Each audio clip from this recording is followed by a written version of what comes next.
Welcome to the After Us project. My name is Vardhan. Today we have Eeshaan with us. Eeshaan is one of the senior members at the placement unit of our campus. He's going to talk about what the companies are looking for, and he's going to talk about everything, right? The way from how you start preparing in your first year for your placements to your interviews. He also talks about what the companies are looking for across all the domains, be it a technical, core, or non-technical. We also talk about the structure of PU, how the PU functions, and how you can better prepare yourself to get the best placement possible. So without any further delay, here is Eeshaan. So hello everyone, welcome to the After Us podcast. I have Eeshaan with me today. Eeshaan is one of the more senior people at PU. What's your position by the way? I'm the internship coordinator. I'm part of the junior placement team. All right. So I met Eeshaan in, I think, my ESL activities in first year. And I'll tell you one thing about Eeshaan. Okay, this was when I got sold on Eeshaan. So Eeshaan is one of the highest integrity people I've ever met. So I'll tell you what happened. Like we were working for some other club, and then what happened is we did something that we didn't think was right. And then I'll tell you this whole thing. So it's one thing to understand that you're doing something wrong. It's another thing to recognize that the people in your team are doing something that you don't completely ethically agree with. It's another thing to tell it to some other person. And then it's a whole another thing to prepare a document. And when you have a closing ceremony, get in front of like 40, 50 people and tell it to the PORs and everyone else in the room when you are in the first year. That is some of the highest integrity that I've ever seen. I was like, damn, this is the highest integrity people, one of the highest integrity people I've ever met. And I was like, that was insane. I really respect integrity. And I was like, okay, this is really, really nice. So yeah, that is Eeshaan. Anyways, Eeshaan. Thank you so much. Luckily, I had good seniors who took it in the right manner. That's true. And they didn't take it as an attack on themselves or something. They took it in the right way. They actually came and told me very good job. Yeah. This is what we were expecting, and I'm glad to have had good seniors throughout my entire college life. And that just goes to show that shows that despite of their mistakes, they're willing to understand and they don't take it personally. And they've always been supportive. And everyone from ESL, it has been a very good journey there. I've met one of the most smartest people, most interesting people on campus. Current president now. We met in first year. We worked together in first year.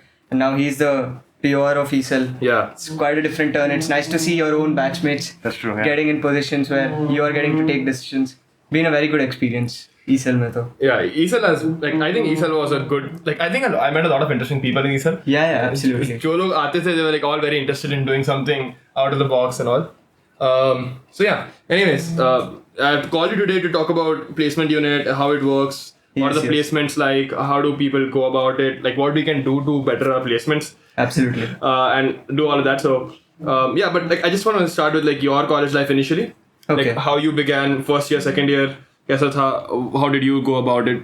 Let's go over that first. Yeah, absolutely. So my first year, I came into college. So the first thing I wanted to do was get out of home. That was the primary goal while preparing for JEE. I wanted to be in a residential campus, preferably something like BITS with a very good non-tech culture. Because I had inclination towards getting into non-tech before coming into BITS itself. Achha. And that has continued. It's not that it has changed. It's the same.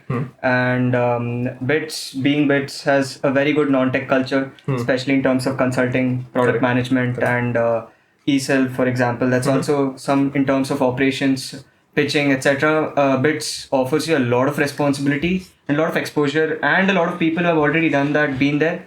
And the scale of events which we are handling is immense. Yeah. The student union gets to handle 1.8 crores excess in a fest. And in a year, probably it exceeds 3 crores. And that entire responsibility to a large extent in terms of allocation, creation of funds, then distribution of it, at the same time being accountable for it, is given to students. Correct. And someone at the age of 19, 20 being given so much responsibility, I don't think a lot of colleges offer that. True. BITS is a very student-focused and a student-centric college. Yeah. And that's absolutely one of the reasons why I chose BITS. And it has been a great experience. First year, I'm for background into my academics, I'm MSc Maths plus CS and a finance minor. Cool. So 3 degrees. 3 degrees, quite hectic. So in my first year, I was only solely focused largely on getting CS, given the fact that I'm paying so much fees here. Correct. And I wanted to get into non-tech knowing CS helps a lot. There are a lot of applications in terms of data analytics, decision sciences. Correct. And eventually that translates also into finance and quant to an extent. So math CS is a very good combination for my goals. So that was one thing at the back of my mind again and again. So first year was a lot in understanding the college. I entered a lot of clubs as well in my first year.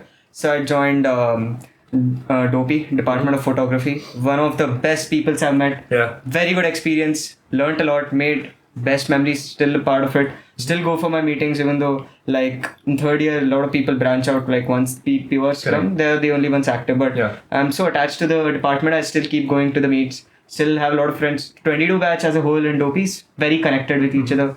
Very friendly. I was also part of ESL. Pitchers Pilot is an event.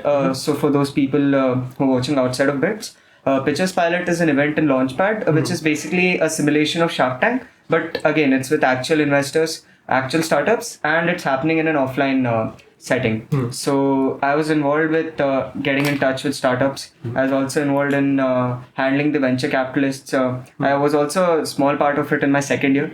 That exposure I've gotten is immense. Like I got to speak with Mr. Vatsal Kanakia. He's the CEO of 100x VC. Yeah, really good. And he's one of the smartest person I've met. And the conversations I had with him, the clarity of thought that you get to see in a VC who's investing his own money is immense. It's something that I don't think I would have gotten anywhere else. I'm very grateful that ESL provided me that opportunity. It was excellent. Like the networking opportunities that it provided, it was beautiful. Then in my second year, I joined 180DC. It was at the end of my first year, but the activity started post second year. And 180DC is one of, again, the best people I've met and the best club probably I've been a part of, and probably one of the best non-tech clubs on campus. So I'm currently the vice president, so I'm definitely a bit biased towards it. So I had very good seniors. So like to mention my president Eeshaan, she showed a lot of trust in me. She gave me a project lead within the second sem itself. So as a junior, to get a project lead, to lead and understand the deliverables and to deliver it to a large scale client. So we were working with a client called Akanksha Foundation. It's a very large NGO. They work with 26 schools in Maharashtra area. So the exposure it gave me was amazing. I've worked with small scale startups as well. So we have worked with Enuncify. It's a language based app. They were initially testing out in Brazilian markets. Now they're trying to expand in Indian markets. So we had to do their competitor analysis, market research, give them their go-to market strategy, pricing, product design. And then now currently I'm working with a NGO called Project Play. It's based out of France. So the exposure I'm getting there is also amazing. Like the insights that I'm getting into the refugee scenario in France is actually quite eye-opening. Like it's the first time I'm listening to that stuff because it's not usually much highlighted. Correct. And something I didn't know. So they are an NGO working on the Calais border. They ensure that children, migrant refugees are rehabilitated, they're taken care of, and they get a sense of normalcy. And we are working with them in terms of providing them help with grants, their social media strategy, and also helping them with their database management. They have immense records in terms of understanding how the movement of refugees are, how to help them better. So that's the exposure I've gotten. Like 180DC is very good. The LORs you get are extremely valuable. It translates a lot to my potential aspirations of going into an MBA. So it helps a lot. Then comes the placement unit, the talk of the podcast. So I joined, like I had an inclination of joining the placement unit in my first year. Like this is the hardest place that one could get into. Like that's what I'd heard from seniors. It's like the epitome of professionalism of any student body on campus. We are a no-fail organization. We cannot afford to fail, and we cannot afford to make any mistakes. We have to offer the students with the largest number of opportunities there. There's a lot of misconceptions we can clear out within this podcast. And that's one thing that drew me in. And I was lucky enough to get in my second year. It was again at the end of my first year. The activity started post first year. So again, the exposure that the placement unit provides you is great. Like you get to understand the industry scenario through in and out. The insights it provides you, it's amazing. Like you understand what the recruiter's requirements are. You understand how to go about pitching yourself if you're trying for an off-campus offer. You understand how a resume should look like. You get so familiarized with the hiring process that you aren't yourself intimidated if you're a part of it eventually. That helps a lot. And also, now I'm in a position where I'm answerable. I'm in the junior placement team, then I'm the internship coordinator as well. The summer internship number comes primarily at the responsibility of me, then the junior placement team. So the internship coordinator is the one answerable. It's just that the decisions is being taken collectively. We are just a minute. We are just the answerable lot. So there are 3 of us, and we are the ones taking strategic decisions on how to ensure that we improve the numbers. There are ways that we have to ensure that while we are improving our numbers, it doesn't affect our numbers for the next year's full-time placement. True. So we can elaborate it later on, like how it works. Yeah. Correct. So that's brief intro of me. And to speak about my degree, it's been quite hectic.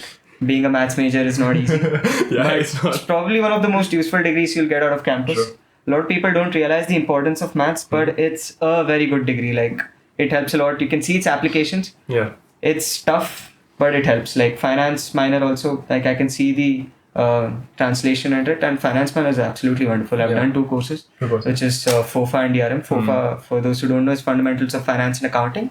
DRM is derivatives and risk management. These are the fundamentals of finance to get you a brief idea into intro of finance. So it's been very good. Like, I'll be continuing my minor, given my aspirations and my goals in mind. Correct. Actually, I was doing my FRAM course now recently. Yeah. So sir told us that if you want to get into quantitative trading and all these big firms, they require you to know a lot of math. Right? Absolutely. So like I think something like stochastic differentiation. It's a stochastic process. Yeah. So the properties like memories, property, random walks help in predicting the stock market prices. Right. So stochastic process is the study of randomness. So it's also a disciplinary elective for maths. And the study of randomness is basically to an extent study of stocks as well. Stocks are quite random, but there is some sense to the madness. There is some structure to the madness. Maths help give that structure. So one of the most successful firms like Renaissance Technologies was by Jim Simons, and he was a mathematician himself. It is one of the best success stories in finance, and maths is at the fundamental core of it. Yeah. It has a like crazy compounding rate, right? It's amazing. Like 61% annualized return and 39% with fees. It's too good. Insane. Like, it's too good. If you compound that much, and he's done it consistently for many years. No, he was like a code cracker and all for the US as well, right? Like, yeah. I think he had, I think, experience in one of the 3-letter agencies. Yeah, and, exactly.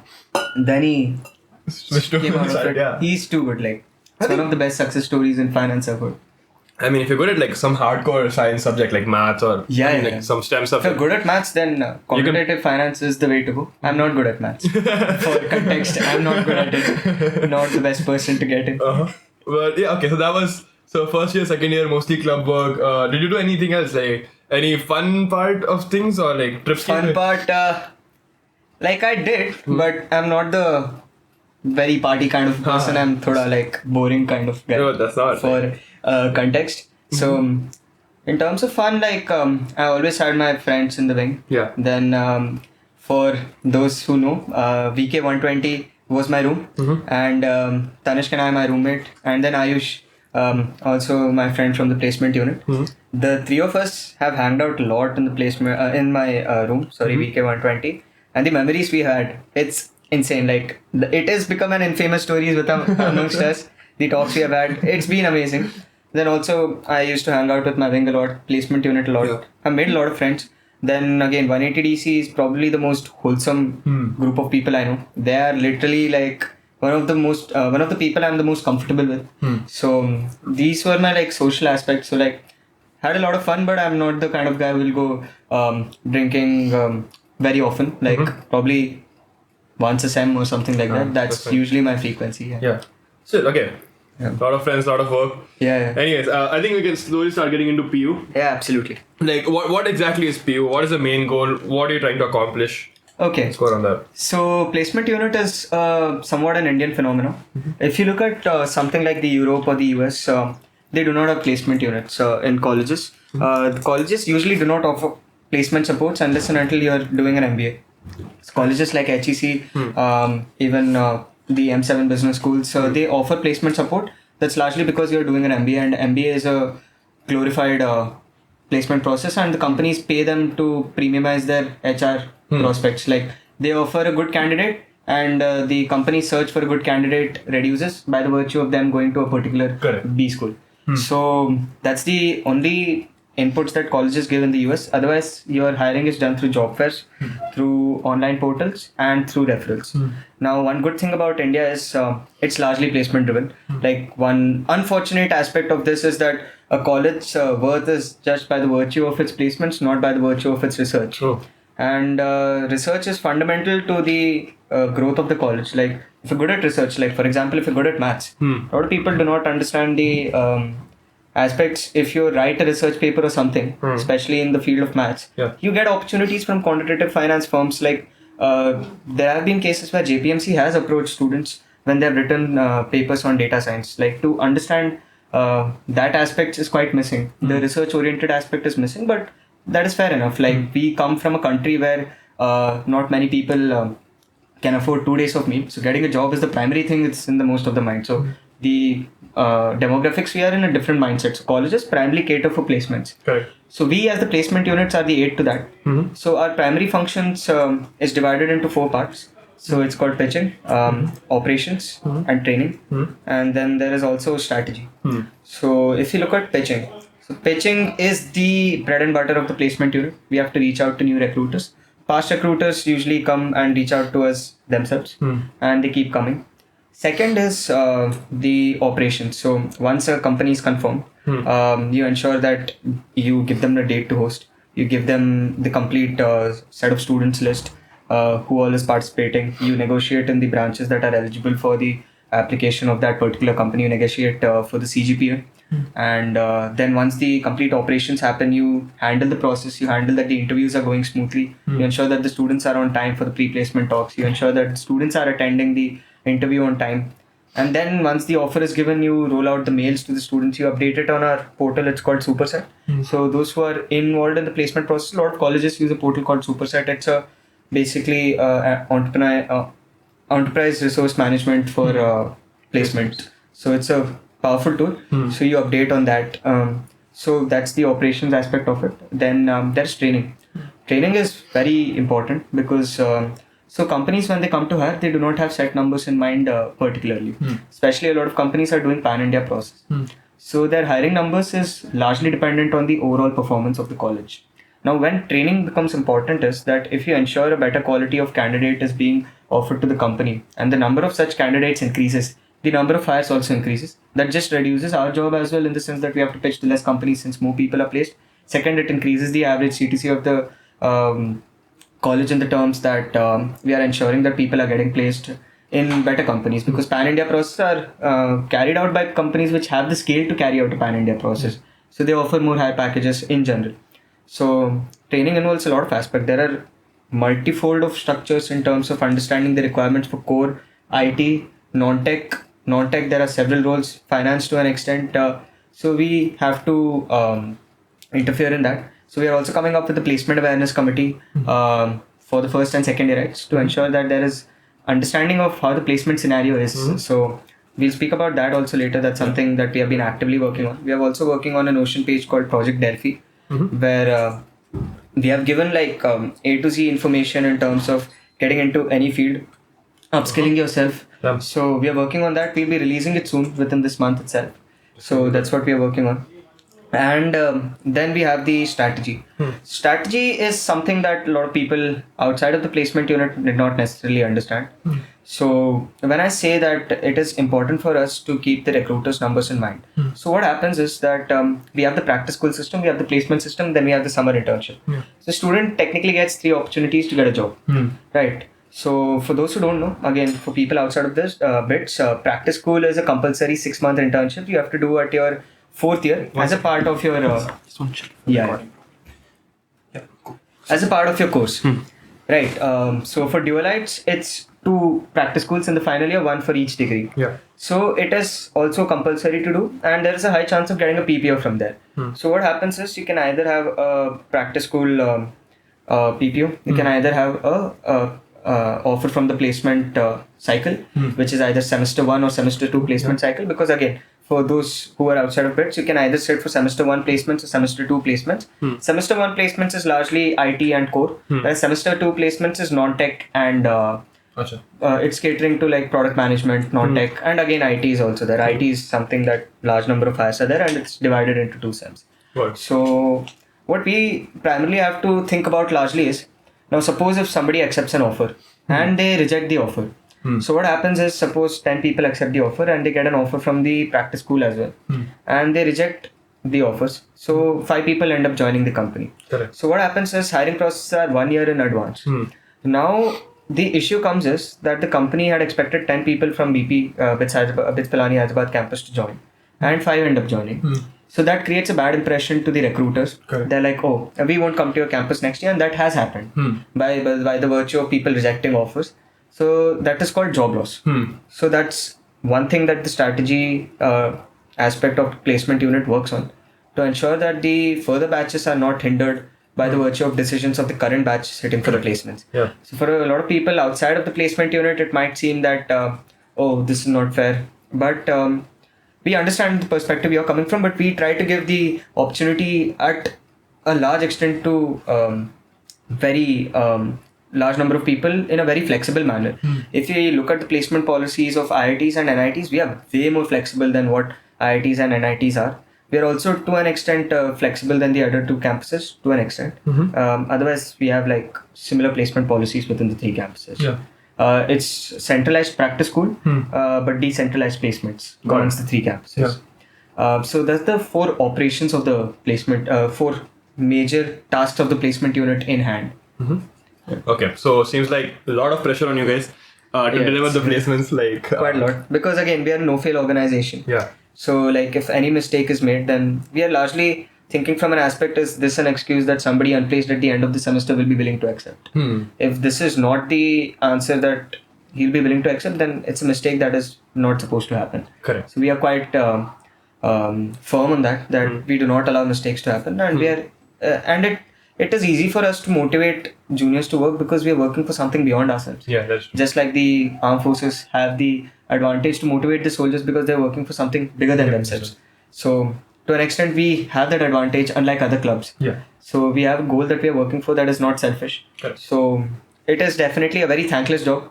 So to keep them motivated is something like having this particular goal in mind. It helps. True. It helps. And I see a lot of long-term thinking. Like, it's not only about this placement cycle or this student. It's about how you, take the whole college forward, the placement scene forward. Absolutely.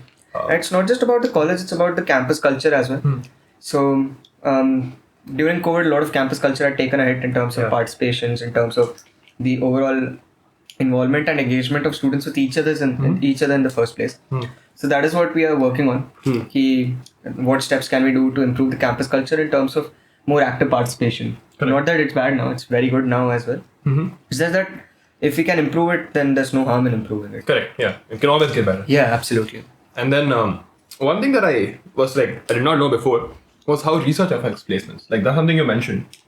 So doing research and like writing papers and doing all this, that affects your placements as well. Like, if you do something well in that.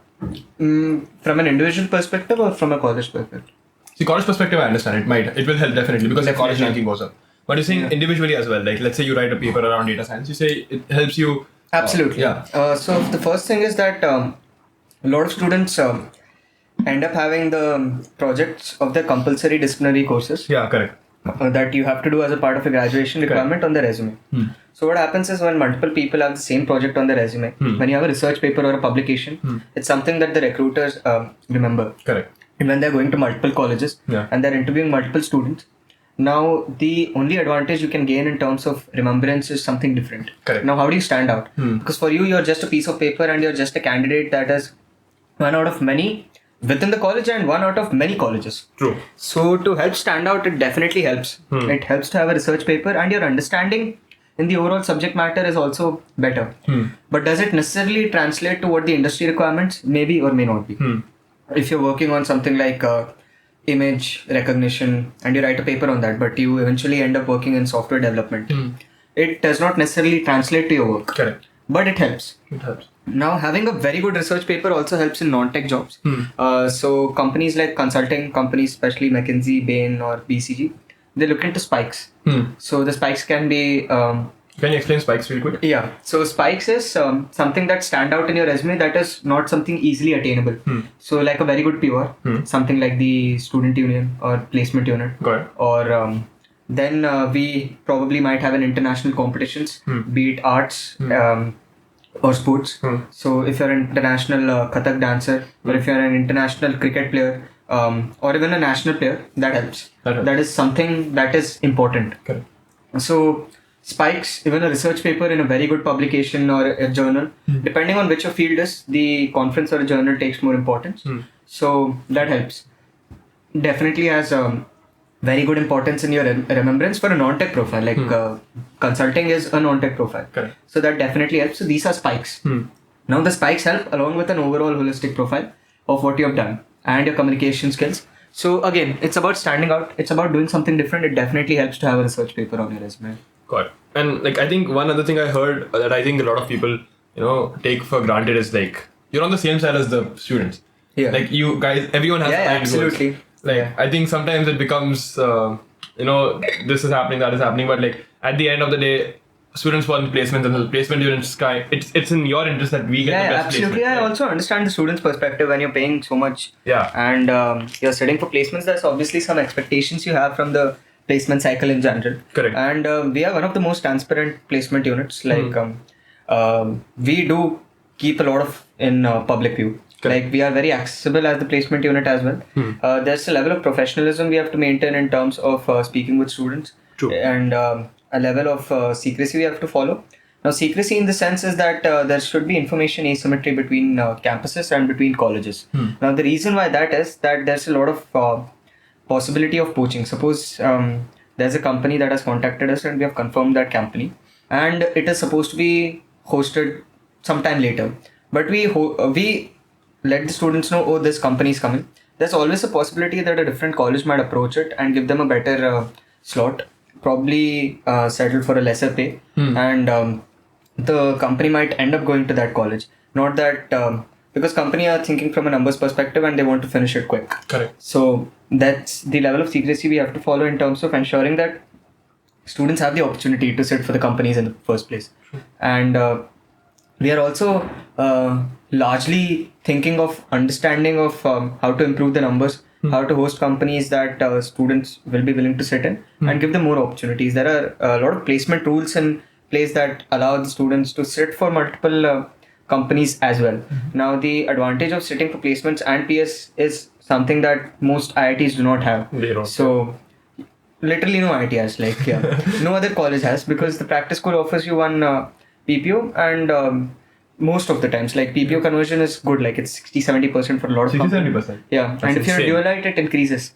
Again, it depends on the market here, but it helps a lot to have two offers in hand. True. So considering that in mind, we also have to understand that there is no job loss, and we work a lot.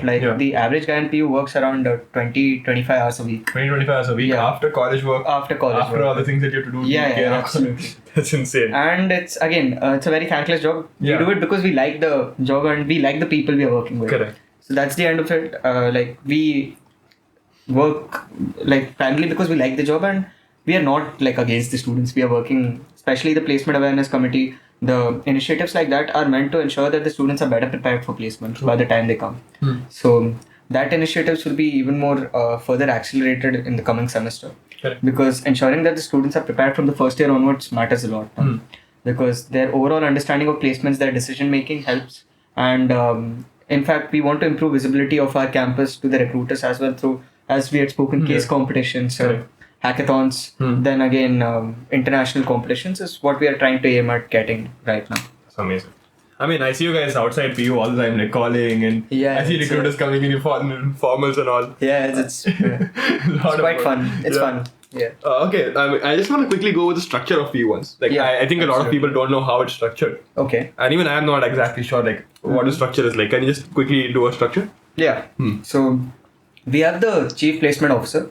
So he's the person responsible for the placements of India and Dubai and BITS Pilani as a whole. Right. So under him we have the placement managers of the three campuses, and we have placement managers of our campus. So wait, which of these are students and which of these are faculties? These are faculties. These are all faculties. These are all Okay. faculties till now. These are paid faculty. They're been there for a long time. Yeah. Chief placement officer, placement manager. Then we have the deputy manager and the data custodian. And then comes the student body. We also have office managers, and so they help us with a lot of activities around the placement units in terms of operations, in terms of ensuring that everything is going smooth. We are in contact with the recruiters in terms of the operational sides, the logistical aspects that we have to deal with the admin. It's with the help of our office manager. Yeah. He helps us out a lot. And then we have the student body. We have the senior placement team. So the senior placement team is divided into 2 sems, semester 1 and semester 2. And within the reason why we have 2 separate sems is practice school. So 4th yearites go for practice school if you're a single degree, and if you're a dual degree, you go in your 5th year. So you can't be available for both sems if you're a 4th year, right? So the senior placement team does work for 1 sem, and they are divided into pitching, strategy and operations, and then training. So these are the 3 roles which we have in the senior placement team, and they're responsible for each of their domain. At the same time, we work cross-domain as well. It's just that these are the answerable ones for it. And then we have the junior placement team. These are the workhouses of PU in terms of the middle management and ensuring that the summer internship drive is under the complete discretion of junior placement team in confirmation with the senior placement team and the placement managers. We get to make the decisions, we get to present them. If it's approved, it goes forward. Correct. We have a lot of decision-making ability in that sense. So the junior placement team is divided into the internship coordinators, the assistant pitching coordinators, assistant operations coordinators, and assistant... Could you go again? Assistant pitching coordinator. Pitching, operations, training, and internship coordinators. Okay. No for strategy. Strategy is only 4th strategy is something that the internship coordinators and junior placement team as a whole make for the SI drive. And strategy for the senior placement, the placement cycle is made by the senior placement team. Okay. It's something that we do not exercise control over because it's their batch that is getting placed. True. And then we have the associates. Associates are probably the most vital number of people we need. Like, they are the backbone of PU. True. Like, without them, a lot of work can't be done. They are required for a lot of aspects like verifications, ensuring that the publicity is being done, ensuring that during an operations of a process, everything is running smoothly. They are the hand and legs of the placement unit in terms of ensuring that everything is in place.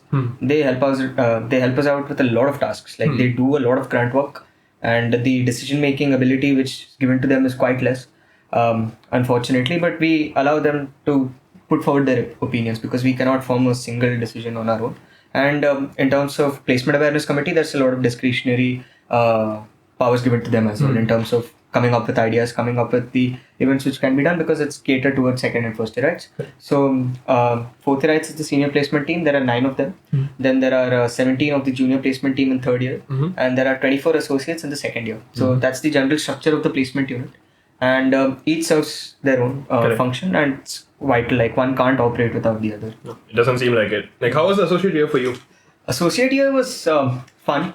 Yeah. Like, it's the year with no responsibility as such, but a lot of work. Like, you're given a lot of work, and I was in a year where the market was bad. Like, the last year there was like severe recession. We still had a very good placement percentage.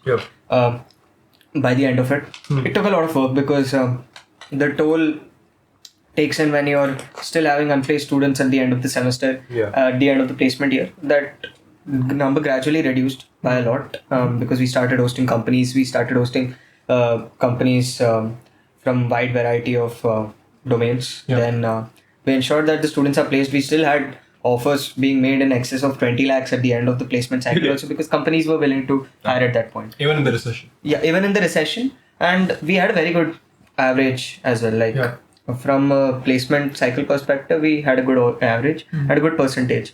Like, from last year ke market standards, like way above average, industry average. Obviously, like, there were few deserving people who didn't get placed, who are still yet to be placed. But a lot of it boils down to luck and probably being at the right place at the right time. We are still actively working to ensure that they are given the opportunities to get placed. We have still not given up on the 24 graduating batch. We are still ensuring that if any opportunity comes by, we are letting them know and letting them sit. We are also actively trying to ensure that the placement support is extended to them. We also reach out to companies as well for their particular requirement. At the same time, this placement cycle is going phenomenally well. So as it had been made public, the first semester 50% of the batch is placed with an average CTC of 28.95. Amazing. So it's quite good at the moment, and it's we are on a good track. So hopefully it goes well, and we continue it in the second semester as well. Yeah, I mean, if the first semester went like that, Second semester, a more number of people to get placed. Yeah. And it's more non-tech IT, but it should go in the right direction. Like, we are taking steps. We are already thinking from semester 2 perspective already. Yeah. So we are taking measures that we have recruiters by then. So. Anyways, one thing that I want to kind of go over now is like the PU induction process and how you induct new people. What traits do you look for in candidates? What is that like? So the first thing is the induction process is different for associates, junior placement team and senior placement. Oh, you have inductions for every... Okay, got it. Regardless of whether you have been an associate or GPT or an SPT. And like SPT to last year, so you don't have to give any other... You graduate after that. But so to enter as an associate, you should be very well... you should have a good image in terms of your work ethic. Because we do a lot of background checks. So being a part of club or department where we worked hard and have shown results helps. You shouldn't have any existing political affiliations in terms of the student union as such, because we cannot politicize PU. You cannot use it as a leverage to get votes if you plan to get into the student union. That's something we actively also look for, and remove candidates who are probably leveraging PU for personal interests. Got it. So that's also a background check which we do. Third is excellent communication skills, because your ability to communicate and ensure that the recruiters are understanding, that the students are understanding, both verbal and written, is pivotal to the functioning of the unit in general. You cannot operate without having good communication skills. That also matters.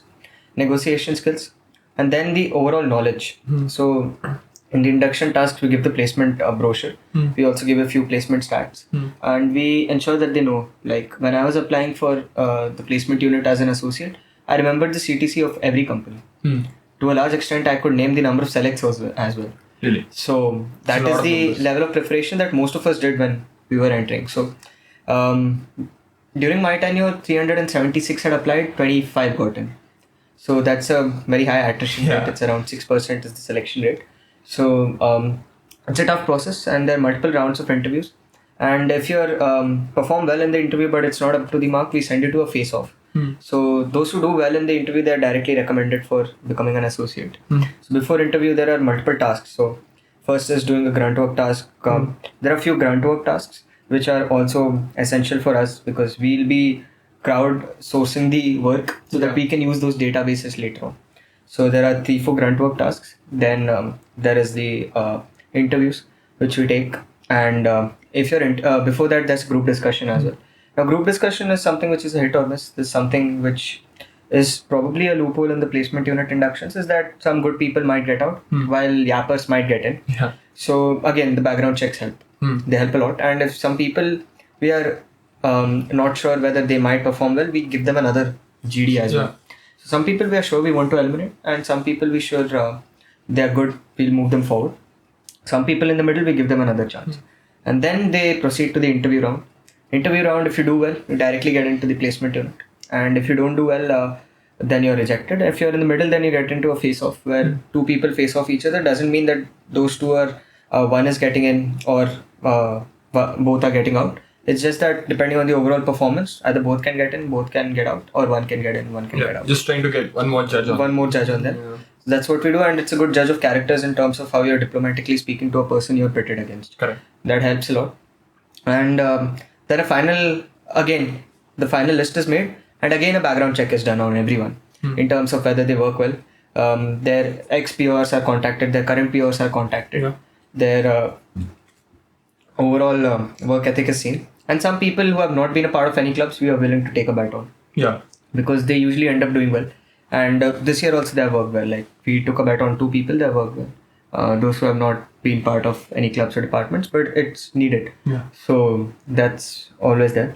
The junior placement team inductions is a bit different. So if you're an associate, you are not harshly judged on the grunt work tasks. Yeah. You are very harshly judged on your interviews because that decides your role. So you get to choose the designation you want to apply for. Correct. Be it the internship coordinator, pitching, operations, or training. So you're grilled a lot on domain-specific knowledge, on a lot of strategy questions if you're applying for internship coordinator, a lot of operational questions if you're applying for operations. And training also, you have to come up with different training plans that you come up with. Pitching also, there are a lot of strategies that people are unaware of that we come up with to ensure that we are able to get new companies. How do you scout companies? How do you ensure that you have enough contacts? So domain-specific knowledge is definitely checked about in your JPT inductions. Same with the SPT inductions. So the number of interviews you give for JPT inductions is probably 3-4. Depending on the role you're applying for and whether or not they're sure they want to give you to that role. And then for the senior placement team induction, if you are an existing JPT, so in the senior placement team, out of 9, 8 are ex-JPTs. Correct. And 2 are ex-SOCs as well. So they have continued for 3 years in the placement unit. It's quite a grueling task to be for 3 years. But so if you're an ex-JPT, they know your work ethic, they know if you can carry on the baton. So mostly a 1 round of interview will be there. But if you're applying from the outside, you're not been in a SOC, you're not been a JPT, and you're applying for the senior placement team, then the issue comes in understanding how well will they be able to carry on the responsibility. There's around 8 rounds of inductions and 8 hours worth of interviews. 8 hours worth of interviews. 8 hours worth of interviews to determine whether you're the right candidate. Getting into the SPT from outside is not an easy task. So to ensure that, because you're in a leadership position, you are supposed to lead by example. True. That's the fundamental aspect of any functioning unit, any functioning team. If you're a leader, you're supposed to lead by example. True. You're supposed to be better than your, not better, you're supposed to be outperforming your juniors in the sense that they should feel inspired by you. They should feel like, okay, if this person can do, I'm supposed to do. And you create the standards that the placement unit should function on. So that all is tested when you're applying for the senior placement team. I mean, you want to be led by someone competent. Yeah, you want to be led by someone competent, and it's also, suppose you're in a leadership position, you do not want to let down your juniors because a lot of people look up to you in terms of the work which is being done, and there is a standard which you have to set, and you also should guide them in a way that they better themselves. So placement unit in itself is inherent for its institutional excellence. So if you are entering the placement unit and you're exiting the placement unit, the character development which comes is immense. You're not the same person in terms of skill sets, mindset, and the understanding of the world or even the placement scenario in general. That is the institutional excellence the placement unit provides.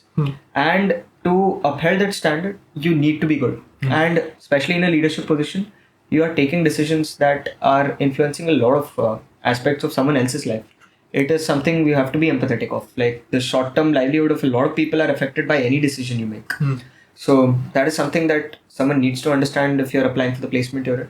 And that is absolutely checked, like again and again, that how well are you able to fight for your students, specifically the Hyderabad campus, to ensure that they are marketed well to the recruiters. True. I mean, see, 6% rate of induction, I mean, see, that is like something hidden in that because not everyone is applying for it, right? Yeah, absolutely. 6% of good people is still like a very, like, it's probably, let's say 2-3% if you consider everyone applying, if everyone did apply. Right? Makes sense. Because like, if you know that you're not going to get in, you know, it's not even worth applying. So 6% of the people who think they're good enough to get in. Absolutely. Right. And then it seems like the process is really rigorous. Like 8 hours of interviews is a lot. And then I think the grunt work. So you're trying to basically, and I think you also give them second chances. Like it's not like, if you're not sure, you don't kick them out immediately. I think a lot of inductions process is like that. If they're like even a little bit unsure, they're like better not take them. Yeah, absolutely. Because we have to work with them for a year and we work year round. We are not like other clubs or departments.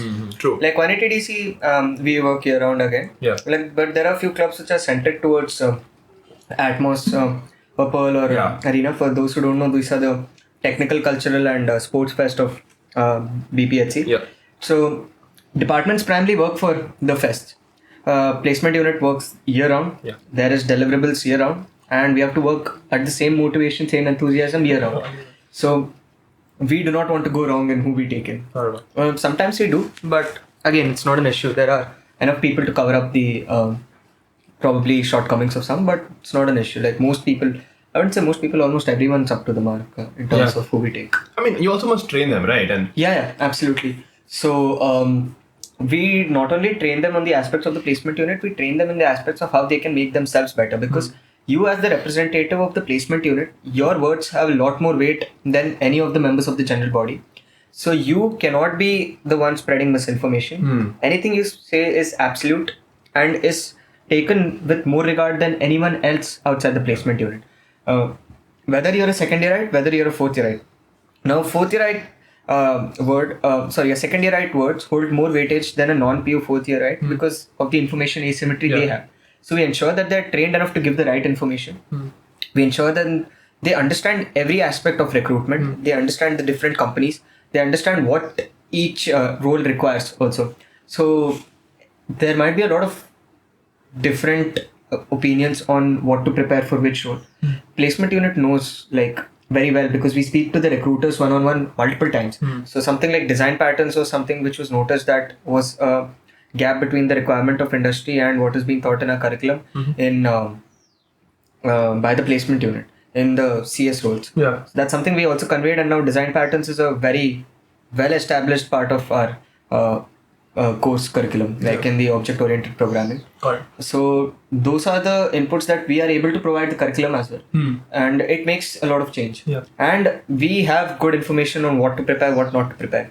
So I would suggest that in terms of getting good information, in terms of placements, in terms of the companies coming, in terms of the opportunities, do reach out to someone from the placement unit rather than someone who might not have full information. I'm not blaming them. They have no ill intentions in mind. It's just that their information might not be the entirety completely. Yeah. I mean, I think the project Delphi that you're talking about. Yeah, that's why we are actively working. So one thing is the intervention of the placement unit in ensuring the lack of information is addressed. Second, the spread of misinformation is stopped. Yeah. Because a lot of things like तुम्हारी CG 8.5 है, so you will get placed for sure. Oh, तुम्हारी CG 6.5 है, you won't get placed. There is a lot more substance to it. Yeah. Also, like suppose you should do a CNI minor or not. So CNI minor is computing and information minor. So should you do or not? Which minor you should do? So a lot of people might say, oh, recruiters do not see CNI minor, so no need to do. But the practice school sees. Yeah. But if you're applying for masters, it's good to have those courses on your transcript. So we think from a more holistic perspective, not just the placements as well. Yeah. Because any decision that a person might take has lifelong implications on it. So we are coming from that perspective that we do not want any misinformation to spread.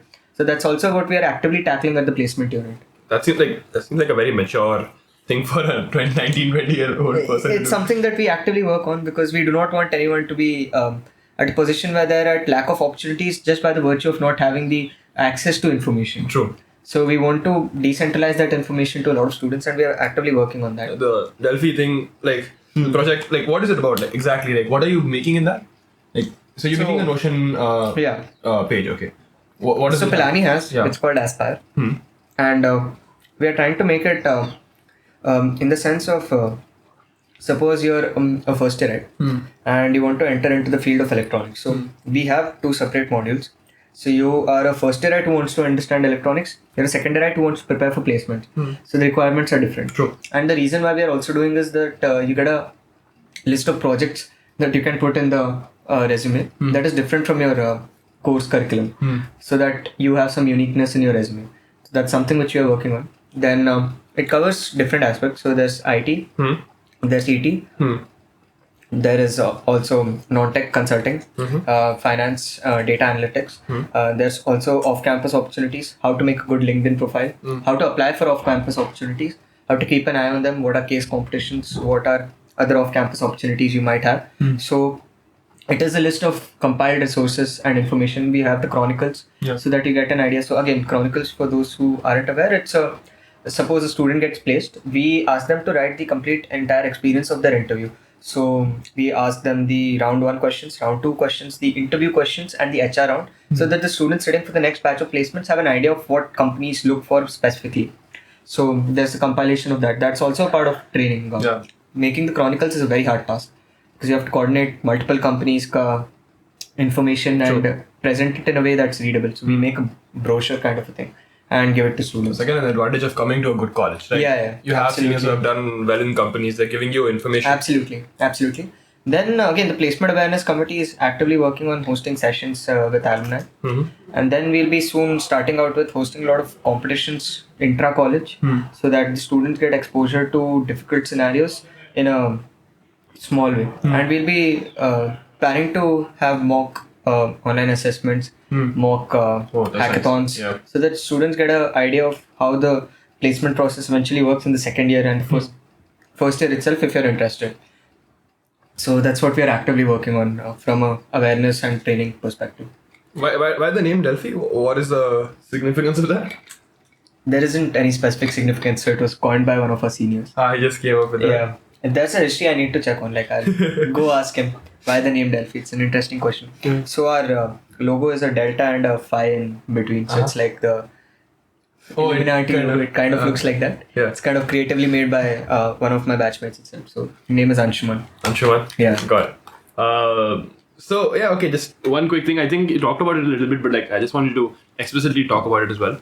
Like, what are the networking, skill development, other things that you get when you join PU?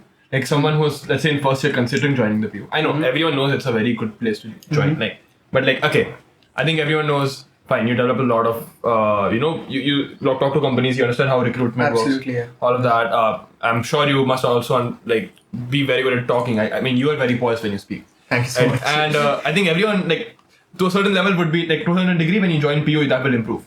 Yeah. Like, what are some other things that, this is from outside looking in. Like, Okay. from inside, what do you think, what are the benefits that you get? Like, you said something about LORs. Like, what kinds of LORs? So LORs is specific to 180. 180 DC, yeah, sorry. But, like, still, you get LORs when you join PU? Oh, no, you don't. You don't get it. It's again a very thankless job. Yeah. But, okay, so what else? What are the benefits that you... So I'll tell of professional benefits and personal benefits. So one thing that professionally the placement unit provides you is access to one of the most hardworking people on campus. The work ethic that an average PU member has is excellent. It helps you get surrounded with like-minded, ambitious and goal-driven people. Amazing. Which is not available readily anywhere else on the campus. Right. Second is your understanding of the requirements of the recruiters. By the virtue of the work which you do, you understand the industry requirements. You understand what kind of profiles get what kind of jobs. So you can do an analysis of where you stand in terms of your entire batch, in understanding whether you're suited for this profile or not. So for me, I was kind of confused between whether or not to get into IT or finance or consulting, non-tech kind of a role. Because by the virtue of me being CS and maths, so even IT is a good option for me. True. But understanding my interests, understanding my strengths, I understood that these are the opportunities that exist and am I the best suited for this? And I'm more definitely certainly at this point inclined towards non-tech, which is either finance or non-tech or finance or consulting. The opportunities are limited straight out of college, but that's something I'm actively considering. This wouldn't have happened if I hadn't had the access to the information that I have at the placement unit. A lot of people get very good perspective from the seniors at the placement unit who've done well. Most of the people in the placement unit get placed in good companies, not by the virtue of us doing anything. It's by them being capable enough themselves. A lot of people have this misconception that if you're in the placement unit, you'll get a good job. It's absolutely false because you are supposed to fulfill the requirements of the recruiters. The recruiters doesn't give any damn about whether you're a placement unit member or not. This is not an MBA college where your communication skills are tested toward par. We do not host companies where marketing roles are there or general management roles are there, where being in the placement unit is a tremendous advantage because you are doing that in the company as well. That is your job. But within the placement unit, suppose you're applying for a company like Microsoft, doesn't matter whether you're from PU or not, because if you don't know DSA, nobody's going to take you. They don't care. They don't care. It doesn't matter. Placement unit doesn't add a resume point if you're applying for tech roles by any margin. Even for non-tech roles, if you're not good at what you're doing, if you're not good at understanding the problem statement and communicating it to the recruiter in terms of in a holistic approach, like anything, even in a case interview, you're not able to convey what your thoughts are, you're not able to convey what your final proposition statement for the case which has been given, then you won't be selected.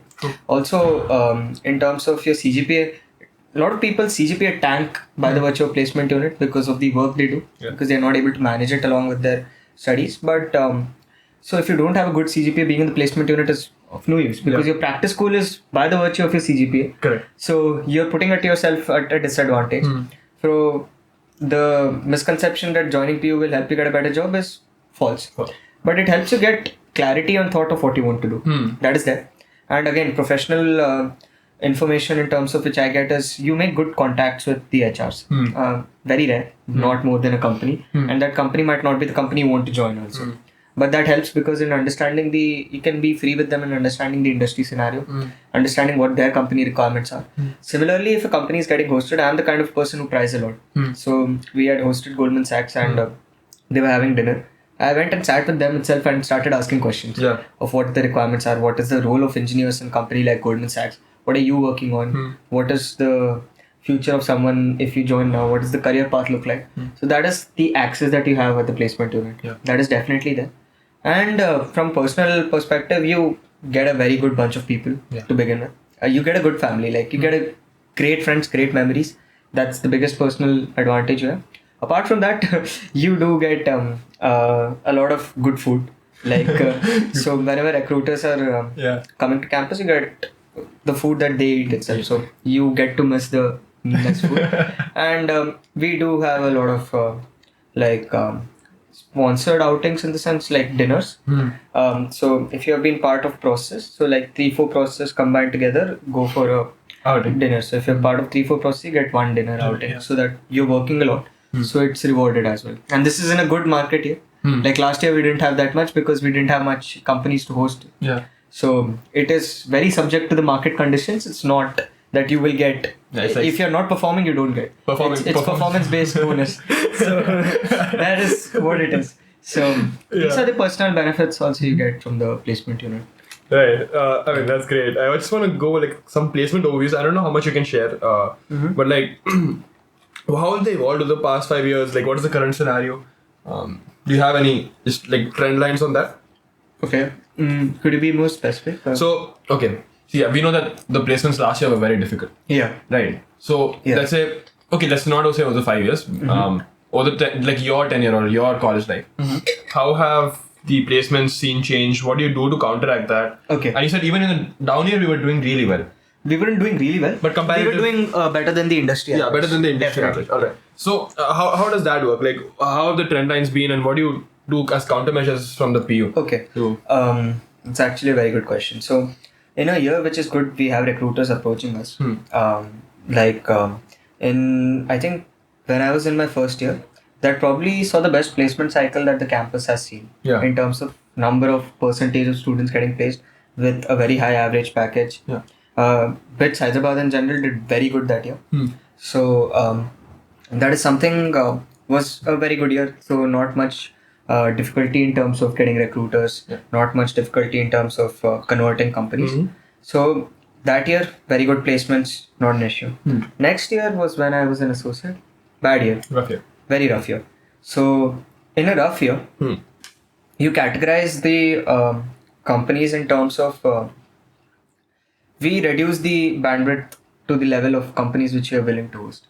First is we reduce the flexibility of the option that the students have to apply, because we don't want the same people getting multiple offers while someone who's not getting an offer at all. So that's one thing which we take to counteract, in the sense that more people are getting opportunities. That helps to a very small extent. Then our pitching efforts increases by huge folds. Like we have to pitch a lot of companies again and again and again to ensure that there are enough converts that the companies are coming. True. So that is the overall responsibility of the placement unit increases. And activities like training and the placement awareness committee take a back foot during those years, because everyone should be involved in pitching regardless, because we need companies. That's the primary requirement on hand. So that is something which we work on in the last year. This year we have a good market scenario, so we have more bandwidth to do the other activities. So that helps. And we also ensure that the internship cycle is going well during a bad market year, to ensure that the internship cycle helps the next placement cycle, so that we have enough PPOs moving forward. So a good number of chunk is already placed before the start of the cycle itself. So that's something which we also actively work on. Then even the practice school ramps up its activities to ensure that more PPOs are being rolled out. But again, market scenario is bad, the conversions are lower, but we ensure that more activities are being, more offers are being rolled out. They try to do their part as well, the practice school. Yeah. So it's a coherent effort between the PU and the practice school to ensure that more opportunities are given to the students. And then we host companies for a longer time. Yeah. To ensure that different companies are getting hosted at different times. One initiative which we took last year was the Startup Week. So we had put the Startup Hiring Week. We had put a post on LinkedIn where we are inviting startups to hire from bids. So a lot of startups reached out to us. A lot of Indian startups reached out to us and they wanted to hire. So that helped increase the placement percentage by a good margin. Like that. So there are a lot of strategical initiatives which we take. Yeah. Startup Hiring Week. Then we also look into the recently funded companies by private equity and venture capital. That's smart. Yeah. So the recent fundings will have a lot of requirements for hiring. So that's something which we look at. That's something we actively keep track of to ensure in a bad market year we can branch out to different companies. And then there's a lot of industry visits in terms of the placement managers going personally to the offices of a lot of companies to foster campus engagement, foster industry relations, and ensure that companies hire. So these are the strategies which we take in a bad market year. And also we try to maintain that in a good market year as well. It's not that we just do it and forget about it. True. And just in a good market year, I understand that you have more flexibility in what we do. Effort so that you can, but I think it's so in a bad market year, you have to tend to that wound. Like it's a bigger wound, so you have to just focus all your energy on that. Absolutely. If it's a good market year, you can spend more on like awareness and all that. So you can drive up the. If in case you have a bad market year next time, you can already have a batch that is prepared. Absolutely. That's what you're trying to do, right? Okay, well, let me just check if it's recording properly. Yeah. I think I want to talk about like the interview process after that. Yeah, cool. Bro, once it's in the first interview, it just stopped. Like on a podcast, it just stopped. Oh. So like because I ran out of storage, I didn't. Yeah. Anyways, like, what is the interview process like? What are interviews like? You must sit in on some of the interviews. How does the PU sit in on interviews? As in, like, for a candidate. Candidate, yeah. Like if HR is interviewing, yeah. Okay. So the general process for any company is the pre-placement talk. The company comes, gives an information about what they do, what are they hiring for, what are the advantages of you joining this company, what does your career look like. So pre-placement talk happens. Then we have the online assessment or the offline assessment. So it's a test. So out of which some people are shortlisted, and those shortlisted students are called for the interviews. So interviews can be of 3 rounds. It's to an extent thoda sa luck driven, I would say, because there's always some luck to things. There's a lot of luck involved in campus placements. That's one aspect that will not go away, because again, you never know at that point of time if a question that is asked to you is easy or hard or something, or your recruiter is not in a good mood, or your interviewer is not in a good mood, or your interviewer is in a very good mood. So you never know. So there's element of luck involved. So I wouldn't bank anyone's bets on one single company, because you never know what's going to happen that day. So you get invited into the placement unit at 8 a.m. in the morning if it's an offline process. So you are called in for round 1, round 2, round 3. Takes a lot of time. And then the results are rolled out. So it depends. Round 1, round 2, round 3 can be varying from different companies. Some companies might have 4 rounds. Some companies might have just 1 round. And then give the results. HR might want to take a HR round. So that's always there. HR round is always there. But the way in which it's conducted is different. So that's the general hiring process for any IT company or non-tech company also. So companies like product management and consulting. So Flipkart APM hires from only 10 colleges in India. The IITs, top 7 IITs, and bids 3 campuses. Oh, damn. Okay. So there is no weightage to your resume. They just ask you for a deck submission. If you do well in the deck, then you're asked to come for an interview. And then interview में multiple rounds, just 25% move on. Oh, damn. Okay. Forward. So again, there's a case interview, there's I think a senior product manager interview, then there's an HR interview as well. It's very competitive to get in. Not more than 9 or 10 get in a year. Flipkart APM. The whole 10 colleges? Or? Whole 10 colleges. Wow. It's very tough, very competitive, and a very prestigious program to be a part of. Flipkart APM, one of the best product management programs in the country. Consulting also is similar.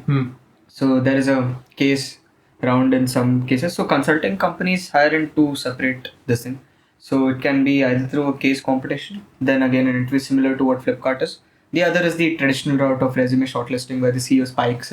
They see how well you do. Then there's a partner interview as well, where a partner of the firm takes your interview, and then you're rolled out to the HR, and then the process continues. So this is the different hiring formats, and if you're doing an online, it's just that you have to do from your room. You do not need not necessarily come to the placement unit. And there might be cases like companies want to do a virtual interview, but they want to do it in the placement unit. So some companies use a wide screen where you have to write down your thoughts. So we have a system within the placement unit with a cursor, with a stylus and a touchscreen panel where you can write your calculations so that the recruiter can see what you're doing. So that's also a kind of an interview format which we cater to. Okay, and like one-on-one interviews with like the HR or maybe in the further rounds. Do you sit in on those as well? Do you listen? No, we do not. You do not? We do not. Okay. We just facilitate the process. We are not involved in any company decisions. We are not involved in any process of the company in terms of the interviews as such. We ensure that the candidate is going to the right panel. We ensure that the candidate is on time, is well dressed, well professionally dressed. There have been cases where I've given my own tie, shoes, whatever, to candidates coming in, so that they look professional.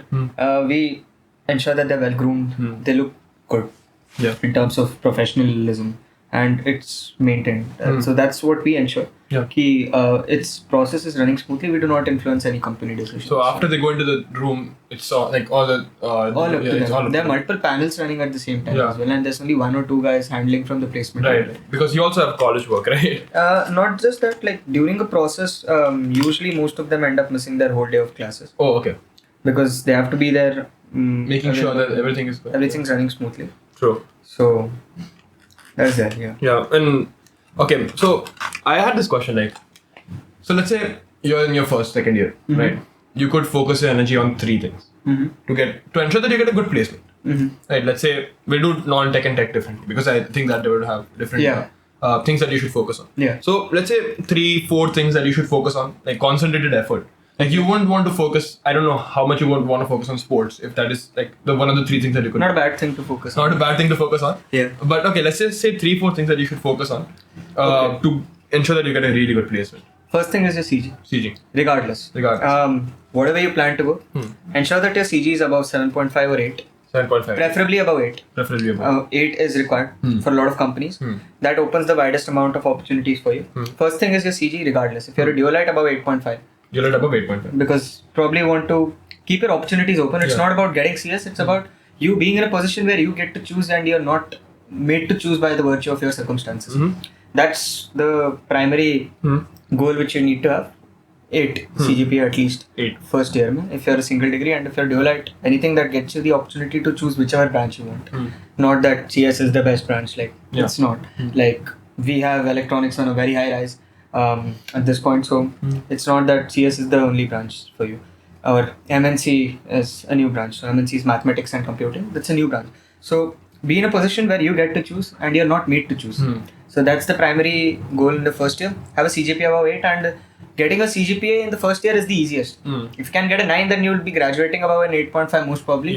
You get to explore more in your second and third year, because you will be trying to figure out more in terms of career perspective, and your courses take a back foot in your third year, because your placement preparation will take a front foot there. Like DSA vagara you'll be doing, and your projects your DELS is disciplinary electives, your open electives take a back foot, because that's not as important as getting a good placement. And if you have a CGPA of 8.5, that helps you to not be worried about these courses which you might not be interested in, like probably humanity electives vagara, that you're doing for the sake of graduation requirement. So ensure that you have a very good CG in your first year. Second is explore. Explore in the sense that first year is too early to decide what you want to do for your entire career. So if you want to try coding maybe there's multiple. You might try competitive coding, might try web development, you might try machine learning, and there are variety of requirements for the 3, and these are the 3 major things that are required. Like when you sit for placements, they either DSA is absolutely necessary. Can't get a IT placement without DSA, at least from our college. I'm not sure. Like if you're applying for startups, the skill in web development should be very good, because you're deploying softwares and systems for the company which are very fundamental to like cloud web applications. You need to understand API and you should have a sound knowledge of that. And suppose you want to get into research or something, then machine learning or data analytics you should know. So, and if you're interested in core, start playing around with probably like Arduino, robotics. And first year is a good time to explore everything. You might not like this, you might go there. But primarily I would say one thing which I've noticed as a trend is understanding of Python is required for almost every field except for electronics core. Because in electronics core you need to understand Verilog. Then you should have an understanding of cadence virtuoso for analog roles. Then Xilinx Sugado if you're probably getting into like AMD or something. Then the requirements are different, but C programming and the concepts of OOPS, so object-oriented programming, help for an electronics placement. So that's definitely something that you do not have to worry about as an electronics guy, because that will be taught as the course content. So you can just explore like something like Arduino, something like Raspberry Pi in your first year. And if you're confused what to do, and just do Python at least. First year, do Python, be proficient with the programming language, because Python has the most wide applications in terms of any field you go to. Whether you go to software development, also at least you have a programming background, you that Python can eventually translate into data analytics in terms of NumPy, Pandas. Then you get into machine learning, where you understand either TensorFlow or PyTorch. It's all built on Python itself. There are libraries of Python, so you work on that. Machine learning is also something which I've noticed is used by all domains, even electronics for that matter. A lot of people use machine learning. So I think machine learning is something, it's also a requirement that you should do in your first year, because regardless of the field you go into, it will help. Like to an extent it will help. And it's something that is easily transferable to different fields also. Like it's useful in both non-tech and tech. So I'm thinking from the most wide perspective, like if you have the time, do machine learning. I would say machine learning and eventually deep learning. Python though, I would suggest like it's easy to pick up as it's like it's almost like pseudocode. You don't have to I mean just and do like, it has wide varying applications, so it helps. And it builds you a logical mind. At least first year mein time waste karne se acha hai you do this. Because, and if you're interested in non-tech, something like so in terms of finance, so finance or consulting, so this is something a lot about product management. So finance, first thing I would say for anyone is that do not worry, because there's very good finance minor system in place. Do not have to worry per se. Try understanding the financial markets. Trading is very different from corporate investment banking or risk management roles. A lot of people get confused between trading and finance roles. So within finance, first thing is if you're interested in finance, understand the roles which are coming. So if anybody wants, like, they can reach out to me. I have the list of complete practice school interaction roles. So I'm very happy to share. So there are multiple roles. So trading and structuring, corporate investment banking, risk analysis. There's quantitative modeling, financial modeling ke roles, and each with a different pay, each with a different requirements of branches. Understand whether you're eligible for not. If you're not eligible, what are the off-campus opportunities for that also? Try understanding that. And if you're very hell-bent on understanding ki, oh bhai, finance hi karna hai, I would suggest there are YouTube channels which cover the CFA ka basics. You can probably go with that, because CFA is very in tune with what our finance minor is. Just do that. Like if you want to do something and you're itching to do something, like understand financial transaction wala part, then you'll probably get into derivatives wala part, which CFA covers. Ethics wala part you can do later. Matlab CFA also requires ethics wala part. You can skip that. Like if you have the time, you can start off with CFA. It might not be the easiest thing, because in the first year, getting thrown up with so many terms, not from a easy way. It's not easy, but you'll find YouTube channels or Udemy pay. I think Careers 365 is a good something like that. Careers 365 has like proper course on CFA. Like I have myself seen it once, not like the whole thing, but you've done it's available on it. I've not done it.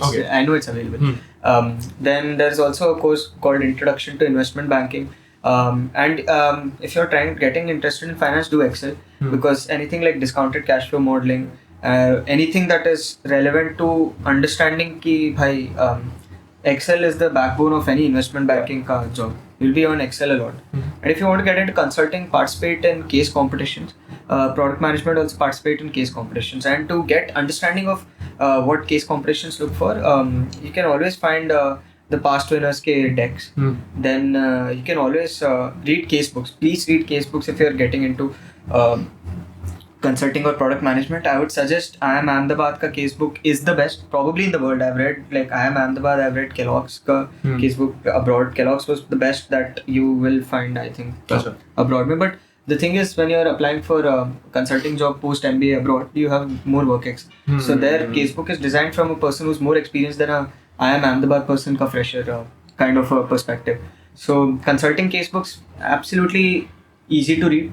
Easy to read in the sense that it's not as hard as something like understanding CFA or ML or something, and it's interesting also. You get to understand different scenarios, profitability estimates, market entry, there's growth frameworks. There are frameworks which primarily cater to consulting.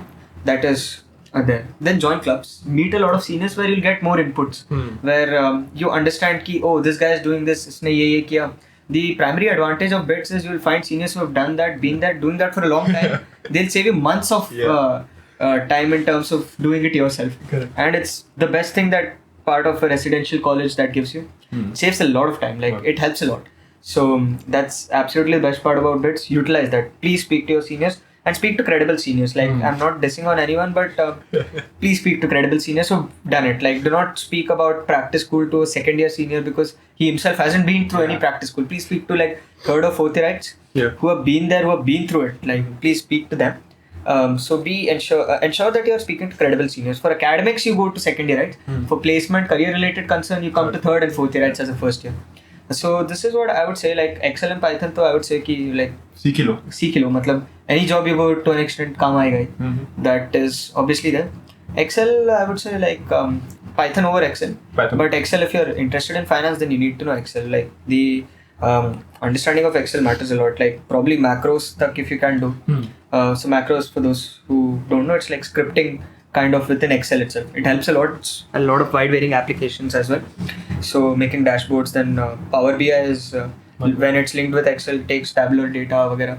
So it helps to making dashboard. Then again, if you want to further continue your venture into non-tech, again be broadly, then do SQL. SQL is needed. Python, Excel, and SQL is like the non-tech ka tech stack. If you're done, you're very well prepared for non-tech. And if you want to go into tech, then again, I would say explore web development, then competitive coding and core ke liye, like mechanical core वगैरह. I'm not the best person to give advice. You can talk to some senior. Yeah, mechanical, chemical, and civil largely masters के perspective से जाते हैं वो. They're not from the perspective of just directly getting a job straight out of campus because not much opportunities there. Then again, electronics, so you have your course curriculum very well made. Like, but if you are interested, very interested, start with digital electronics. NISO Academy pe you can get, or take Impartus recordings of some senior. DD is not very hard. Like digital design, very easy to learn, and try learning Verilog through that. And if you're able to implement basic gate implementations on Verilog, you're in a very good position as a first year who understands Verilog. So try to do that, and just I would say explore every field you can and get focused on one field. Like first year is the time, because second year, if you're sure if you want to get into IT, start doing DSA because your SI comes just after your second year if you're a single IT. Dual-IT, the same thing can be shifted to second year also. First year, please focus on your CGPA. Be in an advantaged position, I would say. So first year CGPA and explore things. Yeah. Second year, what you should do? Second year is like once you get an idea of what you want to do, start preparing thoroughly for it. Start speaking to alums. Start reading LinkedIn posts of the people who have gotten it. Start stalking their profiles. You get an idea of, oh, okay, ऐसा profile वाले को इसमें मिला. And start reading the chronicles that are related to that particular this thing. And probably reach out to the PO also if you need particular help. We'll be more than happy to help. Then keep speaking to the people in the industry. Okay, what is the current requirement? What is the understanding? And upskill yourself so well that even if you sit for an interview at the end of second year, you're employable. Make yourself employable in the terms of that your course curriculum did not necessarily translate toward the industry requirements. Our PAC is also something that is aiming towards bridging the gap between industry requirements and course curriculum. Because there's a lot of differences. Because curriculum is made primarily from a perspective of research. Placements are made from perspective of company requirements, business needs. So understand that. And if you're bad at communication, please work on your communication skills. How can someone work on their communication skills? So, if somebody wants to work on the communication skills, I would say ki, watching podcasts also helps. Like I would say, especially I'm from a military background, so being grown up with very good orators because you as a officer have to motivate the men, and you're a leader again. Nobody's going to take you seriously if you can't speak well, and you have to lead a lot of people. So probably listening to military podcasts also might help, and going through interviews, mock interviews, that helps. Probably recording yourself. Yeah, that helps. works well. And then please put yourself out there. Don't be an introvert. Put yourself out there. Like, it helps. If you think you're being a creep, it's fine. It's okay. They might reject you, वगैरह. But try to speak to as many people as you can, and try to expand your horizons as much as you can. Just speak with people. Bits mein, I don't think I've had a bad experience with any senior, any junior, any batchmate. Like, seniors are probably the best you'll find in any college in the world. Like, they're very approachable and extremely helpful. Like, extremely helpful.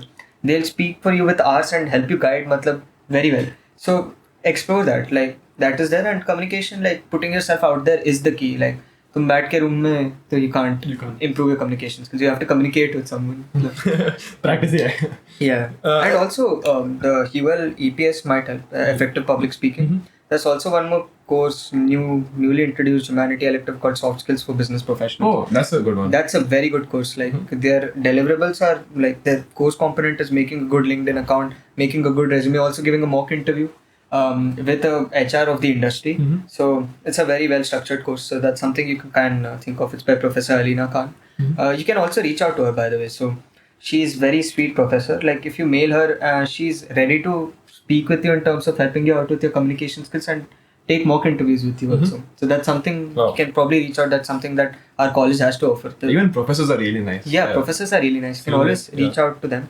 Do reach out to them and understand in terms of industry ka professors se bhi do speak and take projects with them, understand what is needed. Yeah. So first year, two things you can focus on: just explore and get your CG high. Second year, now start getting deeper into the things. Third year, like, what are things that companies look for? Like, again, top 3-4 things. Like, ये नहीं है, तो they won't even give you a second chance. So CG, again, because that's a cutoff. वो तो CG, obviously. Then you should have do they want skills. projects? Huh? Do they want projects? Is that something? Projects help, but not essential. Not essential. There's a lot of so there's an aspect of diversity hiring as well. So the requirements for a girl is different from requirement for a guy. Not that I'm saying that girls are incompetent. It's just that the company requirements are such that they might be less harsh on a girl when compared to a guy. Because I'll tell you the reason what people do not understand diversity hiring from a very perspective ki they feel that they want to increase the amount of females in their industry. That's not the case. So suppose you're working on there is actual need for them. Suppose you're working on a machine learning model also, okay, and it is about predicting market sentiments, वगैरह. Now, if it's being primarily developed by a single gender, there might be a lot of bias in your model. There needs to be different perspectives into developing any system that is applicable to the wider user base. So you need different perspectives in hand. So suppose you're working for a marketing company and you're developing a model and understanding the income versus the spendability of a person, and the insights that you get for a woman and a man might be different, and it varies upon the product. So if you're marketing a Gillette ka shave razor and if you're marketing a L'Oreal ka hair cream, so the recommendations might be different and the insights which you require for the industry are different. So diversity hiring is primarily in place to ensure that different perspectives are in mind. It's not about giving more advantage to girls or something, because you need different perspectives. And most of the, like, our college, I don't think like anyone is in a bad state. Like we are probably one of the best colleges in terms of tech that is going out into the industry, and students are very good. So if you're a girl also, like, you are at an advantage, so do utilize that also, I would say. Yeah. But this is the primary requirement from the industry. It's not ki, oh, we want to improve the number of females. That's not the reason why they do that. I mean, even if you think about Gillette, like, the purchasing decision could be made by a female as well. Yeah, like, absolutely. Like, you could not be, like, a guy could not be shopping for themselves. Absolutely. A lot of decision sciences are influenced by general human thinking. Matlab, you might have decision parameters when you're making your model. You'll have decision variables. But the variables which the weightage you give to each variable is decided by humans itself to a large extent. So that is something which you need different perspectives on. Yeah. So it helps to have different perspectives in the industry. I mean, that is, I'm surprised by like the depth of knowledge. Like I did not expect. I knew you knew a lot. That's why I got you on. But like even based on all the questions, I'm more surprised. Thank you so much. But yeah, like okay, what are some small things? Okay, let's say your potential is to get extra placement, right? Okay. Like let's say you could get a placement of 25 lakhs. Okay. That's your based on your skill, CGPA, all that. Okay. Mm-hmm. If you that's your true value. Let's say okay, almost. I don't have a good word for it. But let's say how do you get like I've seen some seniors. They're like okay, I should get this much, but then they end up getting like X into 1.5 or 1.25. What are these some small skills that you could improve? Like that give you an edge when you're getting a placement. Okay, which field? Okay, yeah, again. This is something. Go again. Core non. I'll go from each field particularly. Yeah. So if you're speaking from an IT perspective, understanding tech stacks is very important. Okay. So basics is DSA, DBMS. So DSA is data structures algorithms. DBMS is database management systems. Then OOPS is object-oriented programming, and to an extent operating systems also. A lot of people who get into the industry do not know how to operate a shell environment. It's quite concerning. Like luckily it's part of our curriculum. No. And those who want to know, there's something called missing semester of MIT. You can go through it. Please go through it because while you're completely understanding the computer ka system, there are some aspects where you communicate with the computer. It's not very well understood by a lot of people. So go through the MIT ka missing semester. It helps to understand ki, this is how you speak with the shell. This is how it works. Like something like SSH when you're trying to mount yourself into a different server and do your computation. So like if there's a common computing and you want to use that computing of the device, you can mount yourself and do the computing on cloud. So that's something basics which is used in the industry. A lot of people might not be aware. So get yourself aware with tech stacks. So first is your DSA. Be very good with DSA. If you so there's difference between competitive coding and DSA. Competitive coding till 1400 ka rating is you can do away with binary search and there are ad hoc problems वगैरह. So ad hoc problems do not require any algorithms, pure maths and logic. And you did not use very core DSA concepts. But if this is code forces, 1400 to 1600 is where the more DSA concept starts coming in. So greedy ho gaya, then probably even searching, sorting ke more concepts, then depth first search, breadth first search, then linked list to an extent, then those are the concepts that come to 1600 rating. So the issue is ki companies like Google वगैरह, they prefer, like if you're a specialist also, your resume is mostly shortlisted. Google prefers good competitive coders. So understand those insights as well. Like Google prefers good competitive coders, Microsoft does not necessarily probably prefer competitive coders. Or be good at lead code. So do either CC code forces or lead code. Do one, but do well. Do not do other. You can do together also. Lead code probably maintain a streak, solve question every day. And if you are unsure of the problem set, there's called Neat Code 150. That's a good way to revise your all concepts before interviews. That's what I've heard from seniors. I personally haven't done it, so please consult your seniors and don't take my word as binding for it. So do that. From an IT perspective, DSA primarily. Then understand system design. Understand design patterns and UML ka this thing. How to make your UML ke charts वगैरह. Because when you're working in a team, the UML diagrams help a lot. What is UML? So UML is I'm not remembering the full form at this point. But what is it about? So basically, suppose you want to structure a code. So within that, there are class diagrams, object diagrams, and they will give you the dependence between the class and the object diagram so that the code is reproducible. Your understanding. And this is just the class and object diagrams. There are also several other diagrams. There is diagrams for the user journey. There's sequence diagram. There's also a diagram when you deploy it on a server. How should it look? It's reproducible code. It's structured code because when you're writing in industry, multiple people are working on the same code and it should be readable, it should be understandable. Correct. So try to understand the UML diagrams very well. Understand design patterns also because that's something a lot of companies have asked for in their interviews. Then system design. I think these are all somewhat part of system design as well. So understand system design. Then understand OOPS. This is under OOPS only, but understand the basics of OOPS well. Apart from DSA, OOPS is very important. Then DBMS, some companies do ask. So like if you're applying for a database engineer wala role, they ask DSA, SQL to an extent, and DBMS concepts as a whole. Like how you're managing different data sets. How do you ensure that the repetitiveness, redundancies maintained in the data. Then operating systems, some companies ask, not necessarily all, but good to know. Yeah. So these are the primary core CS fundamentals if you're looking for an IT placement. Do know them. Apart from this, if you're interested in machine learning, there are companies that hire for that as well. PayPal pays very handsomely for a machine learning role. And machine learning projects also help.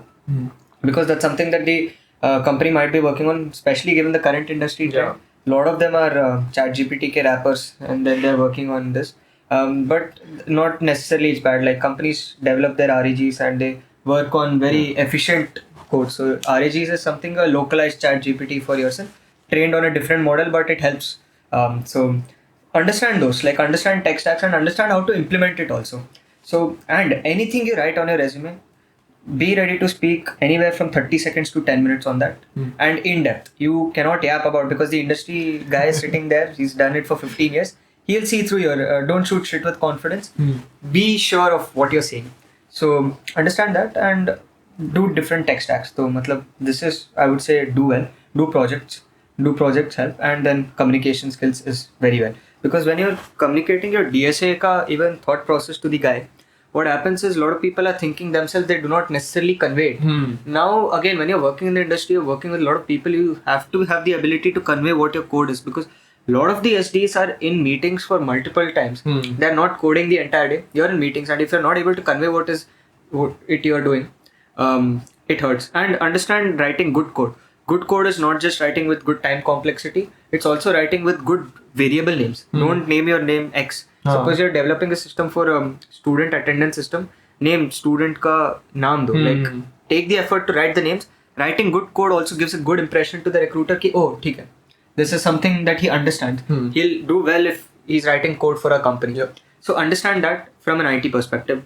I would say largely projects, DSA, your core, apart from projects, DSA first, then projects, then all your CSK fundamentals, and then more tech stacks like ML vagera, and then writing good code. Understand that very well, and anything you write on your resume, 30 seconds to 10 minutes, be ready to speak on. Then we'll move on to core. Core mein, I wouldn't speak much on mechanical, chemical or civil because again, not the right guy. Civil, I think he will be the great I'm person. getting Shriyan on from SIA, so he will talk about more. Yeah, civil I think is probably the most close group of people I've seen in my batch. Bro. Yeah. It's like a classroom again. Like it's very fun. And I've heard like really good stories about professors like Chandu sir. Bro, he used to he would spend time away from at 9 o'clock teaching us something. And he would call us. And then once what happened is he was teaching us for 3 hours. From about 7 to 10. He went for a dinner break for half an hour. We also had dinner. Came back and taught us at night. There are a lot of passionate professors in civil. Especially I've heard a lot of good stories about him. And he's studied abroad. So his way of teaching also having TAs in terms of helping you solve doubts. It's good to have really professors good. like and that. That's not the only one. I mean, I could tell you a story about every civil professor I've studied under who's done something. Absolutely. He's exceptional. But everyone else is also done amazing things. I think in that regards, our core branches the curriculum is set up well enough that you can get into a very good masters. Recently one of the seniors got into UP and a lot of them go into good thesis. UC Berkeley. Berkeley. Isha Didi went into from Frisbee team. And then someone went into Princeton as well. Because our college civil department, you can do a lot of research because the professors are doing excellent research and it's also with the industry. So you're set up in a very good position where you can write 7 to 10, 12 research papers. Oh wow! And that's a lot. People do that. It's not. It's not out of the. It's not exceptional to do that. I mean, it's obviously exceptional. And they're good quality. But you can do it. They're good quality research papers. I mean, especially coming out from BPHC. That'd be good. Oh, I mean, if you're writing that many in your bachelor's, you're doing something right. Yeah, you're doing something very right. So I say, ekdam outline hai. You can, even if you're an above average guy, because of the way the department is set up, you can definitely do it. Yeah. And actually, one thing I wanted to add about programming, you can start with CS50. Yeah. CS50P. It's a bit hard. No, but you can get into it. It's a good place to start. I would say, in first year, you can explore it. That it's the most broad introduction to computer science. You do science. web dev, ML, you do everything. Yeah. And free code camp, that's also something I have had. Free code camp is good, I've had good experiences with. Yeah, absolutely. Anyways, so okay, that is for that and then management and non. Yeah, so I'll go about electronics. Electronics, yes. Yeah, so mechanical, chemical and civil, I think the departments are well set enough to help you get into the industry. Then speak with the seniors who have done it. There are good companies like SLB वगैरह which pay 33 LP and mechanical and chemical roles. The number of openings are less, but it's good company. So just keep an eye out for those as well. So electronics में I would say digital roles are the ones which are mostly hiring. Analog is the one company which we all love, is Texas Instruments. They hire for analog roles as well. So the requirements for analog roles and digital roles are different. Just understand digital roles may you need to have understanding of digital design, microprocessor interfacing and computer architecture to a very good extent. Ensure that you understand that. You understand... Close the window one second. Yeah. Just continue talking. Yeah. You need to have also understanding of FPGAs to an extent. It helps. Like it understands. That's gonna make a lot of noise. No worries. Cool. Continue. Okay, FPGAs. Yeah, to an extent. Yep. Then more than that, understanding Verilog. Verilog is very important, and also like Xilinx. Then how do you ensure that your Verilog system you can pass it on to an FPGA and implement it on that? Right. And then do a few projects. Like electronics mein projects, formal or informal under professors help a lot because there are no formal projects as part of curriculum. Okay. Like CS mein it is there. Ki you have to do this as a part of your grade component mein. Not necessarily in electronics. So do that. Now take a lot of labs in electronics. I would say labs like FPGA lab only. Then few other labs help like that help to get a core placement and read a lot of chronicles and speak with a lot of seniors who have done that. And then there is something called HDL bits. So HDL bits is basically like a set of questions where you can practice for very long.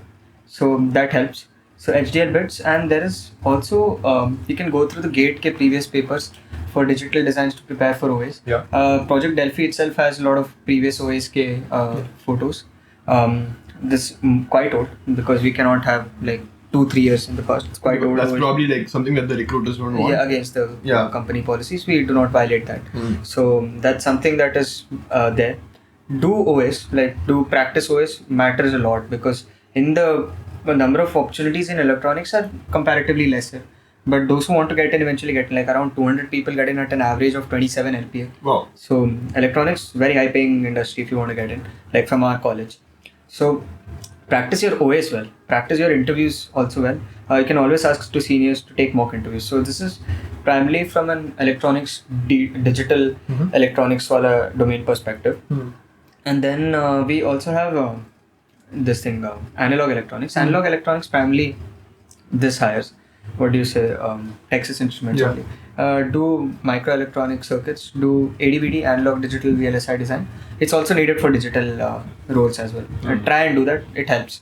ADVD definitely helps for digital roles as well. Having a holistic understanding of all your courses, concepts helps a lot. And curriculum is good, it's well set up to get a good job. And for analog electronics, Cadence Virtuoso helps. Like a lot of people do it on LTSpice, but it's a 1980s ka software. Cadence Virtuoso is the current industry standard if I'm correct. So do understand that. Xilinx वगैरह, I would say have a separate laptop because these are some like 40 GB ka software. So if you want to practice, like one of my wingies does that. He has a separate laptop only for this, which he does. So ensure that your system ka, if you're buying a laptop or something, buy Windows, like electronics ke liye at least. Windows Zero. Yeah. So do that. I would say this is for an electronics. For finance, so finance minor may maintain an offshoot of above 55 if you have the luck. Otherwise, above 52 also works. 52 works because there are a lot of numbers in terms of hiring. Like JPMC is kind of mass recruiter. So in terms of, let me give a tier of like the banks ka. So in the top, like in terms of pay, not necessarily the company brand value वगैरह. I'm speaking because you're purely thinking from an ROI perspective. JPMC, Nomura, Morgan Stanley is the top okay, जो है finance में. Then we have UBS and Deutsche Bank. ठीक है. So JPMC, Nomura and Morgan Stanley and UBS का investment banking का interaction role. These are interaction roles. So for juniors who are new, interaction roles are something where you apply in the practice school. It's not just based on your CGPA. it is also based on your interview performance and your resume as well. That's a very good thing I would say Practice School has introduced, because finance domain knowledge is not necessarily well translated in your transcript. The holistic advantage you need to have of the markets when you're working in the company helps a lot, because a lot of your decisions are driven by that. You need to read news like Economic Times वगैरह, Mint, probably you need to understand कि market कैसा चल रहा है, sentiment कैसा है. So that helps, like your understanding of the subject matter as well. So yeah, for the interaction roles, I would say first thing, like if you're in a first year, understand the roles which are offered. Like as I said, corporate investment banking, quant. There is also quant roles open to dualites only, like maths and economics dualites. Preferably maths are taken in that. Yeah. One place where we have advantage, I would say. Then, over eco guys. Then understand finance minor ka. Your finance minor is very pivotal to the finance job that you end up getting. Maintain an offshoot of above 50 out of 60. So offshoot, again for those who don't know, there are 6 courses in finance minor. Each course has 10 points. Okay. So 60 is the total you get, and it is your grade basically. If you get A, you get 10. A minus is 9. So ensure that your overall cumulative adds up to above 52, which is an 8.8k around, if I'm correct. No, 52 will be 9 point something. No, 9 is 54. 9 is 54. Okay, yeah, got it. So that is 9 is preferable. Yeah. If you have above 54, you get interaction roles ke calls very readily. Otherwise, thoda branch ka advantage hai, because when you're working in the finance sector, it helps to have a master's, because by the virtue of you handling someone else's money, by regulation, a master's guy can only be allowed to do that. Okay. So dualites ka thoda advantage, and they come for dual PS. So you're there for a year. So it helps. Dualites do have an advantage, specifically economics and then maths. Yeah. Because maths, by the virtue of their quantitative heavy courses, economics by the virtue of being economics, and finance minor. And they do finance minor by the virtue of their degree. So that's something which I would say ki understand the requirements. Finance ke liye, then do Excel. By a lot of people, what happens is they join companies, then they realize, oh, I'm not as fast as Excel. A lot of people, they do, because as part of course curriculum also thoda aana chahiye. Yeah. Do the Bloomberg Terminal ke courses also. Bloomberg Terminal, for context, we pay around 35 lakhs, I think, a month or a year. Month. We pay crores a year. Yeah, we pay crores a year, and it's accessible for us for free. There are 3 courses, do all of them, because Bloomberg is the largest financial data provider in the world, and most of the companies use it. Understand how to extract data from it, how to use that terminal very effectively. Like our campus is very lucky to have that, I would say. It's a very good resource to have. Do that. Understand matlab wo bhi hai. If you can, do CFA also. Yeah. So as I was saying, where was I? Finance placements, finance minor helps. Yeah, finance minor. Interaction roles. Yeah, interaction roles. Investment banking. When you're entering into the finance wale companies, Excel वगैरह. Excel, please kar lena, because when you get into the company, you might not be as fast. That might help you hinder the speed with which you're giving deliverables to your senior. That might hinder your chances of PPO. Do Python very well. Python mein there are financial libraries of extracting information from the stock market. Understand what time series analysis is if you're in a risk management wala role. Understand how to employ your Markowitz portfolio theory and all. You can do the graph analysis on portfolio. Portfolio management. Understand how to use Python and Excel for finance very effectively. Discounted cash flow modeling kaise karna hai. Do that well. Understand it pretty well. Then you're in a good place finance mein. And if you have good offshoot CGP above 8, you're bound to get a good job at probably the top tier 1 banking firms. Yeah. And UBS investment banking is also a very good role to look forward to.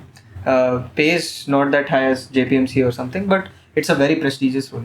Corporate investment banking helps. It's perfect. Almost a front office role. So it helps. Then I would say consulting. But the issue is that not many companies hire from BPHC. Yeah. Like BPPC has advantage of McKinsey, Bain and BCG hiring. Now the issue is they themselves have reduced their hiring numbers. So even IITs have taken a hit from their whole hiring. Even companies like Oliver Wyman, LEK Consulting do not hire from BPHC. Now I'm not exactly sure why. It's a client-facing profile, I understand, because the tag matters. But I would say we have very, very good consulting mindsets on our campus. Like to give context, we as 180 DC have a net promoter score of 9.5 out of 10. This is one of the highest in India. We have international projects. We have had worked with projects that eventually got into Shark Tank. US got $1 million funding. We have worked with Street Child United. We have worked with a lot of projects for long term. And this is something which we outperform Pilani in the sense of the consulting projects which we have, at least in terms of 180 perspective. We are one of the best branches in India. The better ones are in DU in terms of they have more time but to. you have to see you're at BITS, you're studying engineering and you're doing consulting on the side. Like it's not the same. And our technical knowledge helps. We take a lot of data analytics projects as well. Correct. It helps. And I would say BGCC, Brits Goa Consulting Club, excellent. One of the best consulting clubs I've seen in the country. Very good, very professional, very well made, very well structured. Yeah. The founder of BGCC got into Chicago boot. Wow, amazing. Deferred MBA. Yeah. So he's also very excellent personality. So consulting mein first thing is have a CGPA above 8 because they require a 998 profile. 90% above 90% ke upar in 10th, in 12th, and above 8 CGPA in this thing. Okay, got it. In above 7 are allowed, but 998 is the common MBA term which you'll hear. Hota hi hai. Then try to join clubs like 180 DC. Have a PR, a very good PR of a consulting club or placement unit, or if you're shrewd enough, the student union, because it is needed. Yeah. The work which you do is there. And be ready for long hours, consulting and finance also be ready for long hours. Be okay to work for 12 to 14 hours a day for 6 days a week. Yeah. At least during your summer associate wala term. Because it's needed. It's a competitive industry. Unlike tech where your brains are overpowering your grunt work, here grunt work takes a bigger... At least initially when you're starting off. Not just initially, consulting, finance, throughout the year, you should be okay with long working hours. Got it. Now I understand work-life balance, but the pay is extremely well. As a consultant, if you make it to partner, you're making crores, and making it to partner as a junior partner, you make it in 8-9 years if you're good in a consulting firm. So by 28, 30 or... Yeah, if you join as an associate straight out of college in BCG or something, BCG or McKinsey or Bain, this is MBB ka pay structure only. MBB, so within 2 years become a senior associate 1 in BCG. That is what you become after MBA. Within 2 years become senior associate 2 in BCG, and if you do an MBA, become a senior associate 1. Yeah. And you have to do 2 years as senior associate, then you become promoted to consultant. It's like a proper ladder. It's a very well-defined corporate ladder, and there is fast promotions as well. Your out-of-turn promotion, people do get promoted faster because if you perform really well. Yeah. It takes consistent efforts, around 14 hours a day for 5 days work weeks are there. 70-80 hours a week is expected out of consulting. Be aware of that. Do not I'm here. Consulting offers very good exit opportunities, but do not enter kaha gaya. Somebody else who might would be actually willing to do that, you might have taken away their opportunity. True. So be very sure ki this is what you want to do. Correct. Consulting, join by probably 180 DC or BHCG. Yeah. You have to join. It helps a lot because you'll get live consulting project. And then have good POs. In consulting, POs matter. They are essential, I would say. At least you can't do without them, or have something as exceptional as a research paper. Yeah. That's another spike that can help. So for consulting.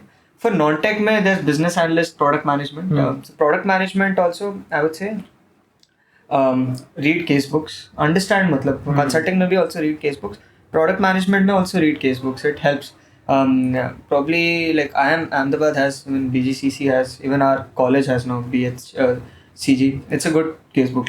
We are putting ourselves out there in terms of participate in case competitions, either consulting or I'll tell you one advantage of participating in case competitions is they have pre-placement interviews.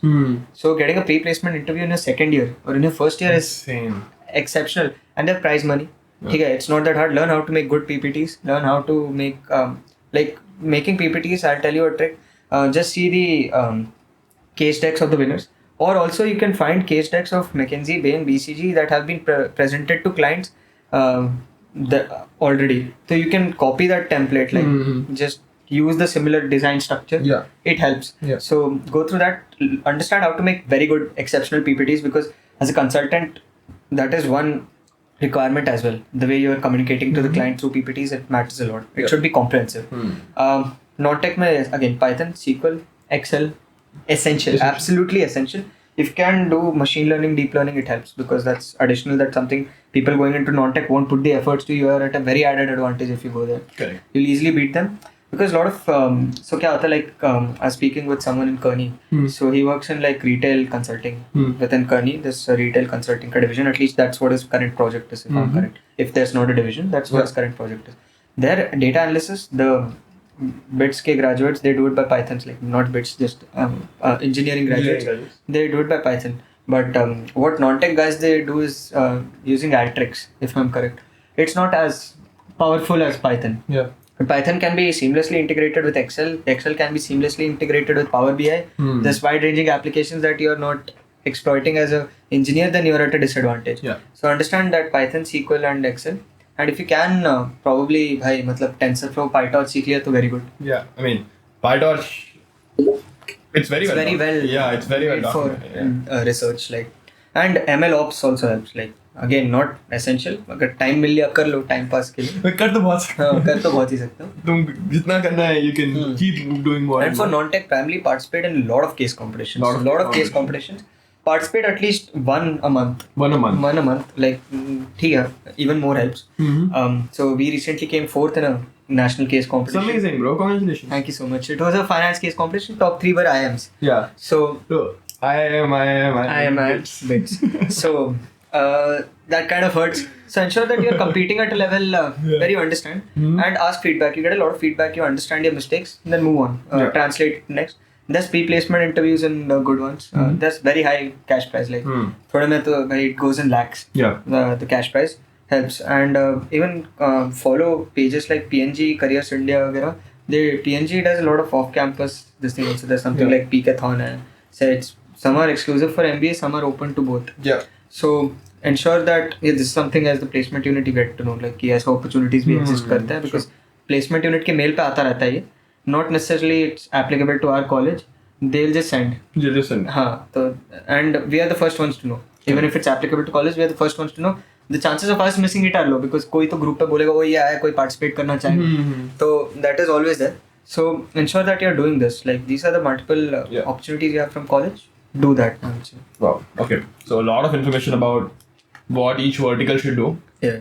No, So it's like quite different, matlab. Yeah, that's why first year mein, matlab, ensure that you know what you want to do. Correct. And as a DOLite, you have the opportunity to take even more time. Yeah. Both also. So these are like this. These things like branch specific, or not branch, placement specific things, like the industry specific things. In general, public speaking or just effective communication is important. You said SQL, Python, and Excel you should know. Those 3 help. Anything else that you should learn? Just basics. You should have a knowledge of that well. For just in general placements, like not like what are some things that people miss out on, and like because I've seen seniors. I told you, right? Like let's say their like true placement worth value is X. They get like 1.255. Negotiation. Because they negotiate, Negotiation skills, I would say you're not allowed to negotiate campus offers because it's pan-India, it's fixed. You're not allowed to initiate negotiation until the HR calls upon it. Okay. By the placement policy of all 3 campuses, you're not allowed to do that. Negotiation skills comes in very handy once you get in the company. Yeah. So think from a longer term perspective, thoda campus placements mein luck bhi rehta hai. Try to leverage your work ethic and your negotiation skills for lateral transfers, and think from a longer term perspective, 10 years mein where do you want to see yourself in terms of your earning potential and where do you want to be. Thode log by the virtue of luck get into good companies. Yeah, it happens. ठीक है, तो do not get disheartened, because think from a longer term perspective, 10 साल में will you be better than them in term, not that you're trying to beat them or something, just that you might be in a better position and by the virtue of your work ethic. The short term do not let it affect your long term, I would say. And one thing which a lot of people miss, like out of sheer laziness, ask questions in the pre-placement talk. Please ask questions. It helps you be memorable first. Second, it helps you get a better understanding of the company. Read the job description through and through. Understand what they're asking. Understand what they're... Tailor your resume in accordance with the job description as well. A lot of people have a generic resume for all. वो मत करो, please. Make it, ensure that it is tuned in accordance to the company requirements and the job description. There's something called the applicant tracking score. You can go on JobScan. Yeah. You can put your resume and you can put the job description. It will give you the score. What it does is extract the words from the job description and the resume and compares them. Correct. Now the issue is that do not take it bindingly. There will be issue like effective communication वगैरह you won't mention in your resume. Be smart enough to understand what is needed to be put, what is not needed to put, and alter your resume accordingly. Then also interview mein, I would say do make so there's always a part ki do you have any questions for us? Now a lot of people is like no that's Nothing. it, because of they're nervous. Like I don't blame them, so, especially if you're an introverted or you haven't been in that scenario. It's daunting. Like your heart, like you can feel it. I totally empathize with them. It's not a good feeling to be at. But if you can, first of all, be smiling. When you enter an interview, do smile. Like don't be like.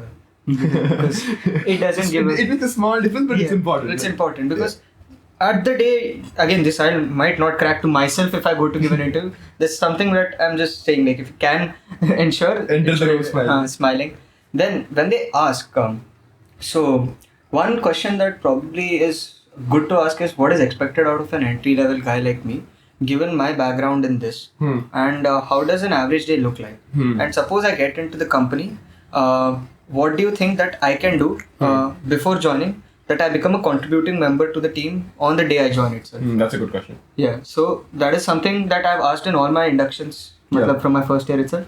Because it gives a better picture of what they're expecting also. Correct. And I can tailor my answers moving forward also with regards to that. So this is something which I would suggest you ask, like make a connect with the interviewer. Probably connect with them on LinkedIn post. If it doesn't work out well, you can always ask for a referral, and if the company comes again, suppose summer internship they reject you and the company comes for placements, they might remember you. That helps. True. Okay, 1 second. Let me just check if it's recording properly and everything. But uske baad, yeah, alright, it's all good. I wanted to ask one thing quickly. What are some things that companies hate? Like if you have this like proper no, like they will straight up not even give you a second chance. Is there something like that? Typos in resume. Typos in resume? Absolutely not needed. Then absolutely not tolerable. Yeah. Bro, you've been talking for like around 1 hour 15 minutes. Okay. So I like thoda bahut slipping is okay. Bro, I don't know how. Like I am like.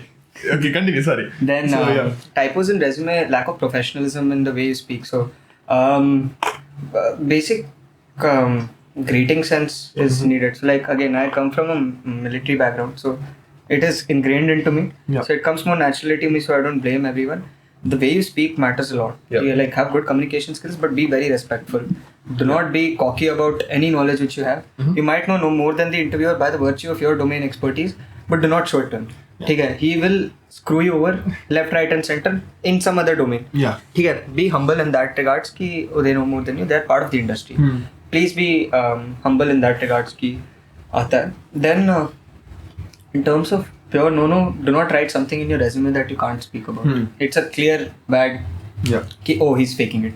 You can make out he's faking it because I've taken inductions myself. You can clearly make out because if you have asked somewhere here, then they can't speak for even 30 seconds on it, then it's concerning.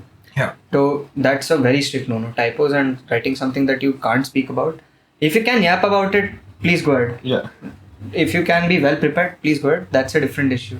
But like don't write anything that you can't speak about. Also, like again, not very ethical to write something that you haven't done because again, if it comes back to you, it doesn't look good. It's something that you do not want to face. Like क्यों ही करना है? Exactly. Like you can do so much. Why do you want to be in that? खुद ही कर लो एक और project पे दिक्कत नहीं है. Why? Be honest. I would say be very honest in your interview because they also know why you are just an engineering graduate. Like just entering the industry, you wouldn't have solved the next world biggest problem. They understand. And be passionate about what you are saying. Show the enthusiasm towards the company. And also don't be cocky about ये company कम दे रही है. Like कम भी मतलब from perspective bits में तो चलो 13-12 तो मतलब है ही मतलब in hand तो 10 होगा ही. मतलब 10 बोल रहा हूँ 12 तो होगा ही most companies का. Like 80% of the students earn a lakh post bits. मतलब in hand before taxes. Probably after taxes 89,000 considering the tax slab. So 80% of the students are in that position कि हाँ ठीक है. तो don't be entirely cocky कि भाई ये company थोड़ा कम दे रही है तो उसे I mean, that must also be difficult for you guys, right? As PU, right? If people are behaving that way. Not really, but when like it's actually not a big issue because it's like कि भाई when you are preparing for JEE, you like भाई IIT जाना है वो ये क्या है मतलब इसमें तो नहीं जाऊँ. But eventually when you end up getting the marks, they're like वो ये भी अच्छा है. Correct. So when you're not getting placed, they're like वो ये भी अच्छा है. So that's not an issue, and not that ये भी अच्छा. Most of the companies we hold them in high regard only, and we respect them. It's like we don't treat any company better than the other. It's all the same to us. We want to maintain good relations with others because they hire students from us, and it's important to maintain industry relations. So it's not an issue. Any certifications that people should get? CFA you mentioned. Okay. CFA again, not CFA is essential because Morgan Stanley ka, if you look at their interaction roles, CFA ka likha hai. Yeah. Now it guarantees you a shortlist into the interaction role ka interview almost. Yeah. It helps a lot. CFA helps. Apart from that, nothing comes to mind. Certifications I wouldn't do projects like even CS वगैरह में. Why people do certifications, they pay and all. Like Coursera में भाई free का financial aid करो, projects करो, because certificates anybody can do. भाई like even if I want, I can just click quiz के answers, then go ahead. It doesn't have value. Do projects over certifications any day. Yeah. CFA is CFA or like this FRM also, financial risk management, that helps. These kind of professional, like in terms of that are binding in terms of industry requirement, help. But they're different than doing like some random Coursera. Don't pay for internships, please. Unlike PS, but PS1 to haan, but and also one thing I would tell first and second year is do not take PS1 light. PS1 like bhai light hota hai, kuch nahi, inse 2 mahine it's compulsory hai. Don't. There are very good opportunities in practice school one that you do not exploit. A lot of them do not exploit. Like I was in Pilani. I was in the middle of Pilani in the peak summers, but a lot of people got research papers out of it. That's amazing. Yeah. So that's something that you can. Matlab, there is also like SBI ka. SBI is it's like offline PS people because they want to stay at home. Like college mein you get tired. Yeah. And 2 months you need an online PS. Ensure that offline PS has its advantages, like especially government organizations like ISRO वगैरह. If you're getting, please go there. DRDO, ISRO, then BARC, Siri for that matter. Siri for CS not that recommended, but like for electronics highly recommended. Yeah. Highly recommended. Then something like Indian Semiconductor Mission. Even Niti Aayog वगैरह में if you work, Niti Aayog especially for a non-tech guy helps a lot because the public policy aspects which you work on. And recently like MBA and Masters in Public Policy are becoming like a lot of people take dual degrees in that. Even Wharton offers that for that matter. So try to ensure that you're in line with your future goals thoda sa at least. And explore that. Like I wanted to ensure ki like am I writing off tech without trying tech in the first place. That's why I took Siri. Correct. So ensure that you're doing that also once. Yeah. So ensure that you use your practice school one well as well. Any misconceptions that you want to clear up? Around placement unit, placements. PU doesn't help you to get placements. Yeah. Absolutely not. PU ke log vele, absolutely not. We work on an average of 20 hours a week at least. Okay. Like apart from your mids ke weeks, we are very packed. We work at least 3 hours a day, 3-4 hours a day. 3 hours a day, 3-4 hours नहीं, 3 hours a day हो जाता है. Not just we pitch, we work on training modules, we work on मतलब operations. There's multiple things. We have to send out mails, to organize a lot of things. It's not an easy job. Yeah. Do not join PU if you aren't willing to do that. Again, that's what when I say from a work ethic perspective, ensure what you're getting into. Correct. And keep your expectations in check. ठीक है. Misconceptions. I'd say a lot of misconceptions. The other things, I would say nothing specific. Like we are not against the students. We are working towards the students. And practice school and placement unit are independent of each other. So suppose if any company asks for a PS lock. So PS lock is something, if you get placed in that company, you have to do a PS there also. It is not up to you. No. It's compulsory that a student has to be informed. It is done by the placement unit itself. So we do not collaborate with the practice school division. That it's completely independent convert of our own itself. Okay, so like we and the reason why it's done is to again prevent job loss. Some companies and these are given to very highly exclusive companies. Not like all companies get that. Companies in the excess of 25 lakhs usually end up getting that. Or brand value is very good. And brand value matters a lot. Like we wouldn't mind giving companies like BCG वगैरह and Fantasy Slot anything by the virtue of their brand value. BCG is to like the amazing. Any MBA guy ka dream. MBB. So consulting. So like those things we keep in mind. Like we are not against the students. We give them a lot of flexibility. And again, PU guys do not get placed first or something. It's coincidental. and if you can't fulfill the company's requirement, you cannot get. Our internship coordinator, the Raghav Kohli, he's 9.15. He is in CS, and his coding skills are also good. He understands CS very well. He hasn't got an internship yet. So someone 9.15 who's also in PU, he's still not gotten an internship. Clearly, placement unit does not help you get an internship. Right? While people at 8.3 have gotten, like I would say if you being in the placement unit does hinder your thoda cats, I would rather study, and then if you want a better placement, purely from placement perspective, not being in the PU helps more, because you would rather focus on your skills, for me it makes sense because I want to apply for deferred MBA programs in my final year, and I should show leadership and something I've done for the college, and helps in my consulting aspirations. So that's insane. Quick last few things actually. Summer internships, like what is it like? I mean, you're the internship coordinator, so I think you would have a lot to speak about that. How does SI work? What is the SI process like? So the summer internship drive starts at the end of your second year for single degree students and third year for the dual degree students. And most of the companies which we host are IT and DT. The reason why we don't host much non-tech companies is again another misconception. Is that so? What happens is you go for your internship. You cannot go for a Sem 1 PS because your summer internship starts in June and it ends in July end. Okay. And your PS2 Sem 1 also starts in June mid. So that's an overlapping. So your PS2 Sem 1 you cannot do if you're going for a summer internship. Right, so what happens is if you go for a non-tech summer internship, you cannot do Sem 1 PS. So you're sitting for Sem 1 placements where there are no non-tech companies. Non-tech companies are in Sem 2. Suppose you don't get a PPO from your PS, from your SI, you are out of opportunities, technically. So that's the reason why we avoid hosting non-tech companies, and also a lot of non-tech companies prefer 6 to 8 months internship, which is primarily catered to by the PS. So that's one of the reasons, but we are actively trying to improve the non-tech summer internships. IITs in that regards have a lot of advantage because they get to host and few companies like PNG and HUL, the FMCG, they hire from companies having good manufacturing background, engineering. So Pilani they hire. We are trying to get them on board here as well because the pay is also quite good. It's like 2.2 lakhs per month. It's a very good pay, and it's a very good company to work for also. HUL and Procter and Gamble. So they produce so much of the stuff that we use every day. Yeah, absolutely.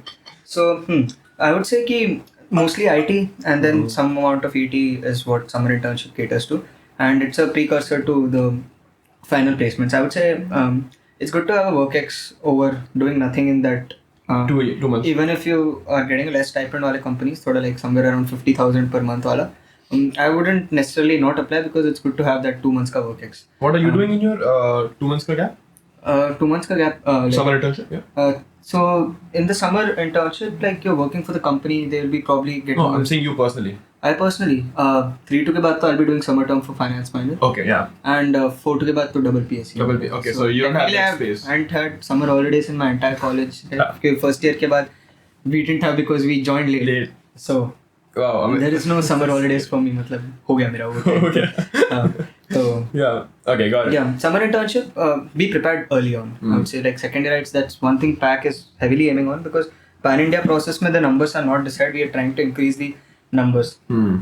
So this year Microsoft took I think 13 students. 12 students. We want to probably have that number at somewhere around 21. Where if you can ensure that the students are up to the mark, most students are up to the mark. They can get them. The pan India process take an advantage over other colleges. That's a primary goal in terms of SI, what we are trying to do through PAC. So that is, I would say SI ka basically be prepared early. I would say that. Got it. And okay, wait, let me just check. A few things are remaining. Resumes. You talked about uniqueness and spikes. Anything else like resume? Like, what does a good resume look like? So, good resume look like your work ex on top, your education and work ex on top. Then your work ex should be divided into 4 points.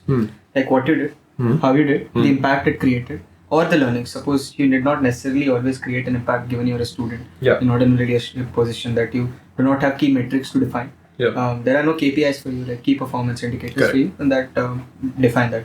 So have what you did, how you did, and finally the impact or learning created.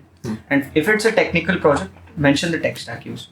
This is how you structure your resume well. Try to do that and ensure that your ATS score is in line with the job description. ATS is applicant tracking score, and as I said, JobScan is a good software to do that. Correct. There are other softwares as well. It's good software. You can check that out, I would say. Okay, so that's how you so you're saying education, work experience. Anything else that stands out? Projects and extracurriculars does it probably. If you have the space, don't make a resume more than one page. This one thing very important. Do not make a resume more than one page. I would say कि extracurriculars might add because if you have been part of an organization, something like ACM or IEEE or even 180DC or TEDx, anything that has international footing, mention that, because there might be a slight chance that your recruiter, the interviewer, also has been a part of it, helps you create a connect. Correct. And also write your extracurriculars if you have the space. And mention भाई ऐसे legit extracurriculars ऐसे मत लिख देना कि भाई chess खेलना पसंद है फिर बाद में they ask कि भाई E4 बोल दिया then what only sorry so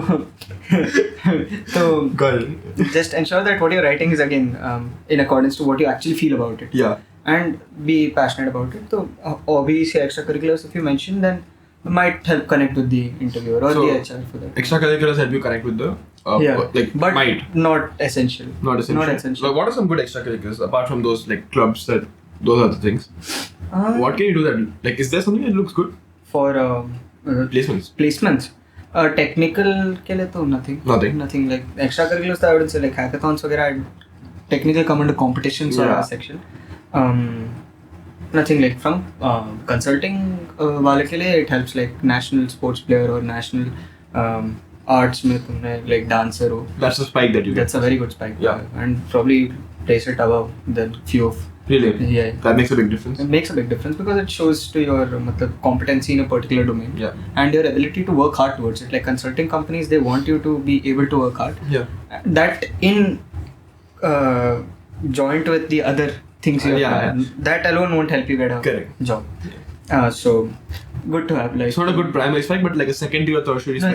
It's a primary spike. It's a primary spike, but the thing is that if that's the only highlight of your life, you have a bad CG, you haven't done anything in your college, that's the only thing which you have done, then that's not what consulting companies are looking for. It's necessary but not sufficient. Correct. No, it's not necessarily sufficient. Okay. I don't know how to. I understand what you're saying. I'm not able to put it well, but I understand. Okay. I think those are mainly the things that I wanted to discuss. I think the pack you have covered well all over the podcast. So I think I just let it be. But just want to give a 2-minute background on what pack is Placement Awareness Committee. So the Placement Awareness Committee was introduced primarily from the perspective of ensuring that the first and second year rights are well aware of the placement activities, well aware of the opportunities that are in line with them, so that it helps them take career decisions in line with what the actuality of the placement scenario is. You aren't delusioned to believe कि हो जाएगा, tension मत ले. It's also to an extent to ensure कि भाई buckle up, do not take too light also. कि भाई as a first and second year right, it's something that a lot of people what happens is they as they say, you have a tendency to procrastinate the work till the time it actually becomes essential. We are ensuring that the same doesn't happen with placements. Not that it happens in bits, but again, pan-India processes if more number are there, it helps. So that's what we are trying. First and second year rights are well aware. This is what is there. Second, we want to improve the visibility of our college to recruiters in terms of our participation in case competitions, participation in hackathons, and our not just participation but actually winning. So that's 1,000 coin theory. Just throw 1,000 coins, some will work. Case competitions, hackathons, that same logic. Participate in as much as you can. We are trying to ensure that we actively promote this and ensure that there's a smooth channel of legitimate information that is being given out by the placement unit. There's a lot of misinformation. This is an interventional measure also. There's a lot of misinformation spread by seniors in terms of seniors as in मतलब भाई second year rights अभी मेरे लिए तो juniors है कि ये है because they themselves are misinformed, not they themselves haven't gone through it. That's something misinformation in terms of preparedness, like something as essential as C क्यों कर रहा है Python कर C को use नहीं करता. That is not the. It is a statement that is made in independence doesn't have any binding. If it's made in respect to some other statement makes sense. Like as I said, CNI minor mat kar kaun dekh raha hai, but PSCs, if you want to go to masters, you see. So we are ensuring that there's a more holistic, full answer to it. Like half knowledge is dangerous. We're trying to give a more holistic understanding of what are the consequences of what decision you make. That's what we're primarily trying to address as well. So that's mostly placement awareness committee to ensure that overall campus culture is also improved in that regards. Okay, so last question. PU over the next 5 years. You could also talk about you over the next 5 years. Okay. Deferred MBA you talked about. You can just, Yeah, I'll just speak about PU as well and myself as well. So placement unit, one thing is the first thing ensure that the people working there are well taken care of. Like there used to be history of toxic work culture at placement unit by the virtue of the deliverables and the pressure which we have. One thing which I realized, like me again, when you come from a military background, you're in a leadership style which is catering to a large number of people, keep them motivated, and you as a leader are competent enough to lead a team, because when you're in combat, it's a bad matter of life and death, and nobody is going to respect you if you aren't willing to put yourself in that position of harm to ensure that your men are safe. Because as a leader, you're leading from the front, you're the first one in the line of battle. So that kind of management style have been translated. So you ensure that we as the junior placement team ensure that our associates understand that we are leading from the front, we are taking initiatives that shows our competence, also at the same time ensures them these are the leaders we have to look up to, and we improve the standards from the next batch onwards, and that translates to overall better functioning unit moving forward. And also I would say you create an environment where people feel welcome. Like we have ensured that we try to bond with our juniors, and it's not from the purpose of the placement unit, I'm a very extroverted person myself. I like to speak with people and make everyone feel included. There are people from different places, like they might have from different backgrounds, like again as similar with the forces, from different backgrounds. You ensure them that you bind them in a common goal, like you're working for the placements, and ensure that everyone feels included, everyone feels welcomed. Now when you create an environment like that, people naturally want to come to work. You do not have to force anyone to work. That improves the overall quality of the work in the first place. Second, the motivation and the memories you have are much better. And the first thing is ensuring that the unit in itself is structured in a way that everyone's motivated, everyone's working towards the betterment of the placements. Create a system like that, and I hope this continues for the next 5 years, because that is very fundamental to how the placements even actually is affected. Now from a recruiter and a campus perspective, first thing is we want a lot more participation in off-campus opportunities as well, because again, visibility, recruiters की like BPHC से इतना आ रहा है, BPHC से इतना है, काम करता on campus ही कर लेते हैं. हाँ, exactly. तो we'll actively working on that. We ensure that. Second, we improve our rankings in terms of ICPC. We improve our rankings in terms of ICPC, international programming competition. Okay, again, I'm not recalling the. I understand though. Like I think there's like rankings that you can get in ICPC. It's like a proper coding contest. Right. We improve our rankings in ICPC. We improve our numbers in GSOC. We also improve the overall coding culture on campus. We improve the overall tech culture on campus. Case competitions, CFAs, number of CFAs we get, number of FRMs we get. The overall numbers is very attractive to the recruiter. If I hit a stone, the average guy I get here is going to get the job done. That makes sense. The sense of assurance that we want to give is actively been working on that. Not that it's not there now. Our students are excellent, like one of the best you'll find in the country. It's just that it's not advertised well. It's currently a marketing challenge which you're working on. This is something we have to address, and this is the way which we address it. So that's what we are doing right now, primarily. Second, getting few legacy, companies on board, like quant companies. So quant is something that properly hires from BITS Hyderabad. So Pilani, there's Tower Research Capital, Millennium Management, and Trex Quant. So what we are eventually trying to do, ensuring that the quant culture is also addressed. So IITs have a good quant culture. We are trying to introduce a quant culture here also, ensuring that they understand probability and statistics, DRM, derivatives and risk management, and something like vanilla call ko implement kaise kar rahe ho. Something basic of understanding how to there quant, maybe there are three, like quant researcher, developer and trader. Traders they don't have, developer and researchers. Developers need to be excellent competitive coders, and researchers should be good at maths. So ensuring that this awareness is there and how to prepare for each role. And off campus, companies like Optivus do open off campus, but it's very hard to crack. Very hard to crack. They pay like 65 lakhs.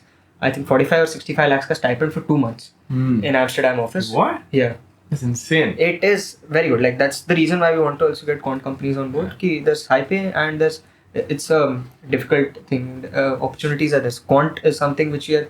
Quant and consulting, these two things which we want to get on board in the next 5 years. Yeah. We are on the track to do it. Like we are taking actively. Like consulting, I've been taking initiatives to host a cohort on consulting. Similarly, PM also will be hosting a cohort from the placement unit. Then Quant there are World Quant we want to ensure that there is more participation in World Quant. So US around the world, what happens is World Quant pays well. Like if you make good alphas, for them it's a full-time job. They read research papers and they implement the maths in the alphas and they make money. So the quality of alphas which is being submitted from BITS Hyderabad is something which we want to address. That's a very good indicator on a world level of how quant culture is of campus.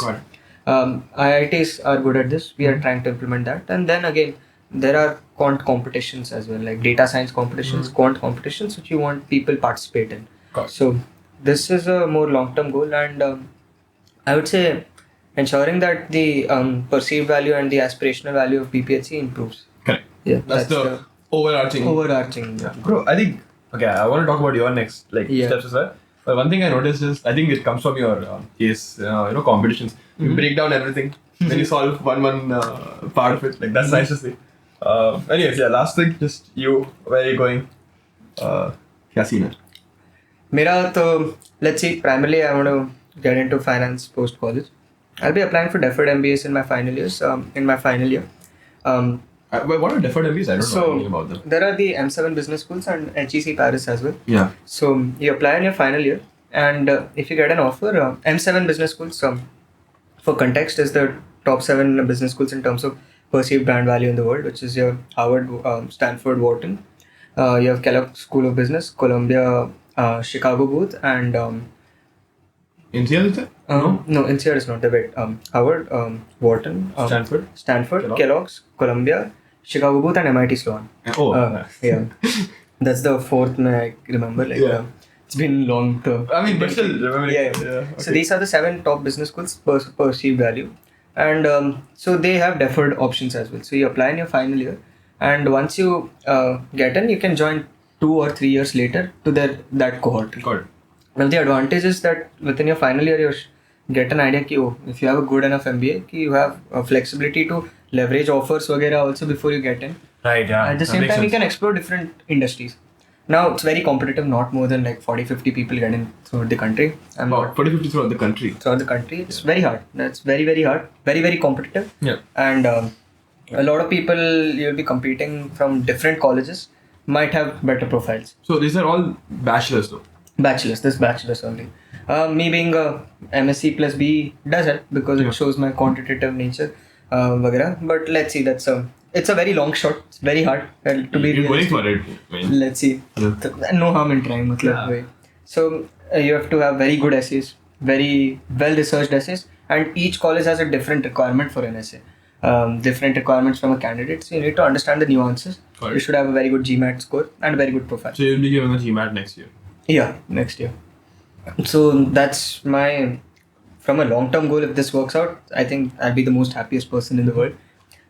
Apart from that, I would say I would want to get into finance post-college, because that's again, brand value which you get from companies like JPMC, Nomura, etc. Or even Flipkart APM if I'm able to get. So very good place to be. Yeah. So these are the companies that I would like to work in. Again, you never know what's going to happen. It's too far off in the future. How my CGPA scenario is going to be then. It's around 8 at this point, but let's see how it remains by then.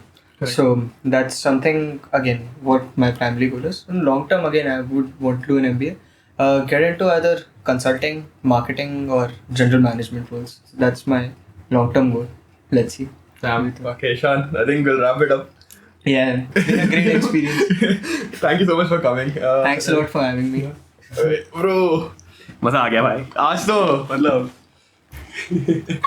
this is the longest one yet, and I was expecting it. I knew the one I do with you will probably be one of the longest. I'm sorry.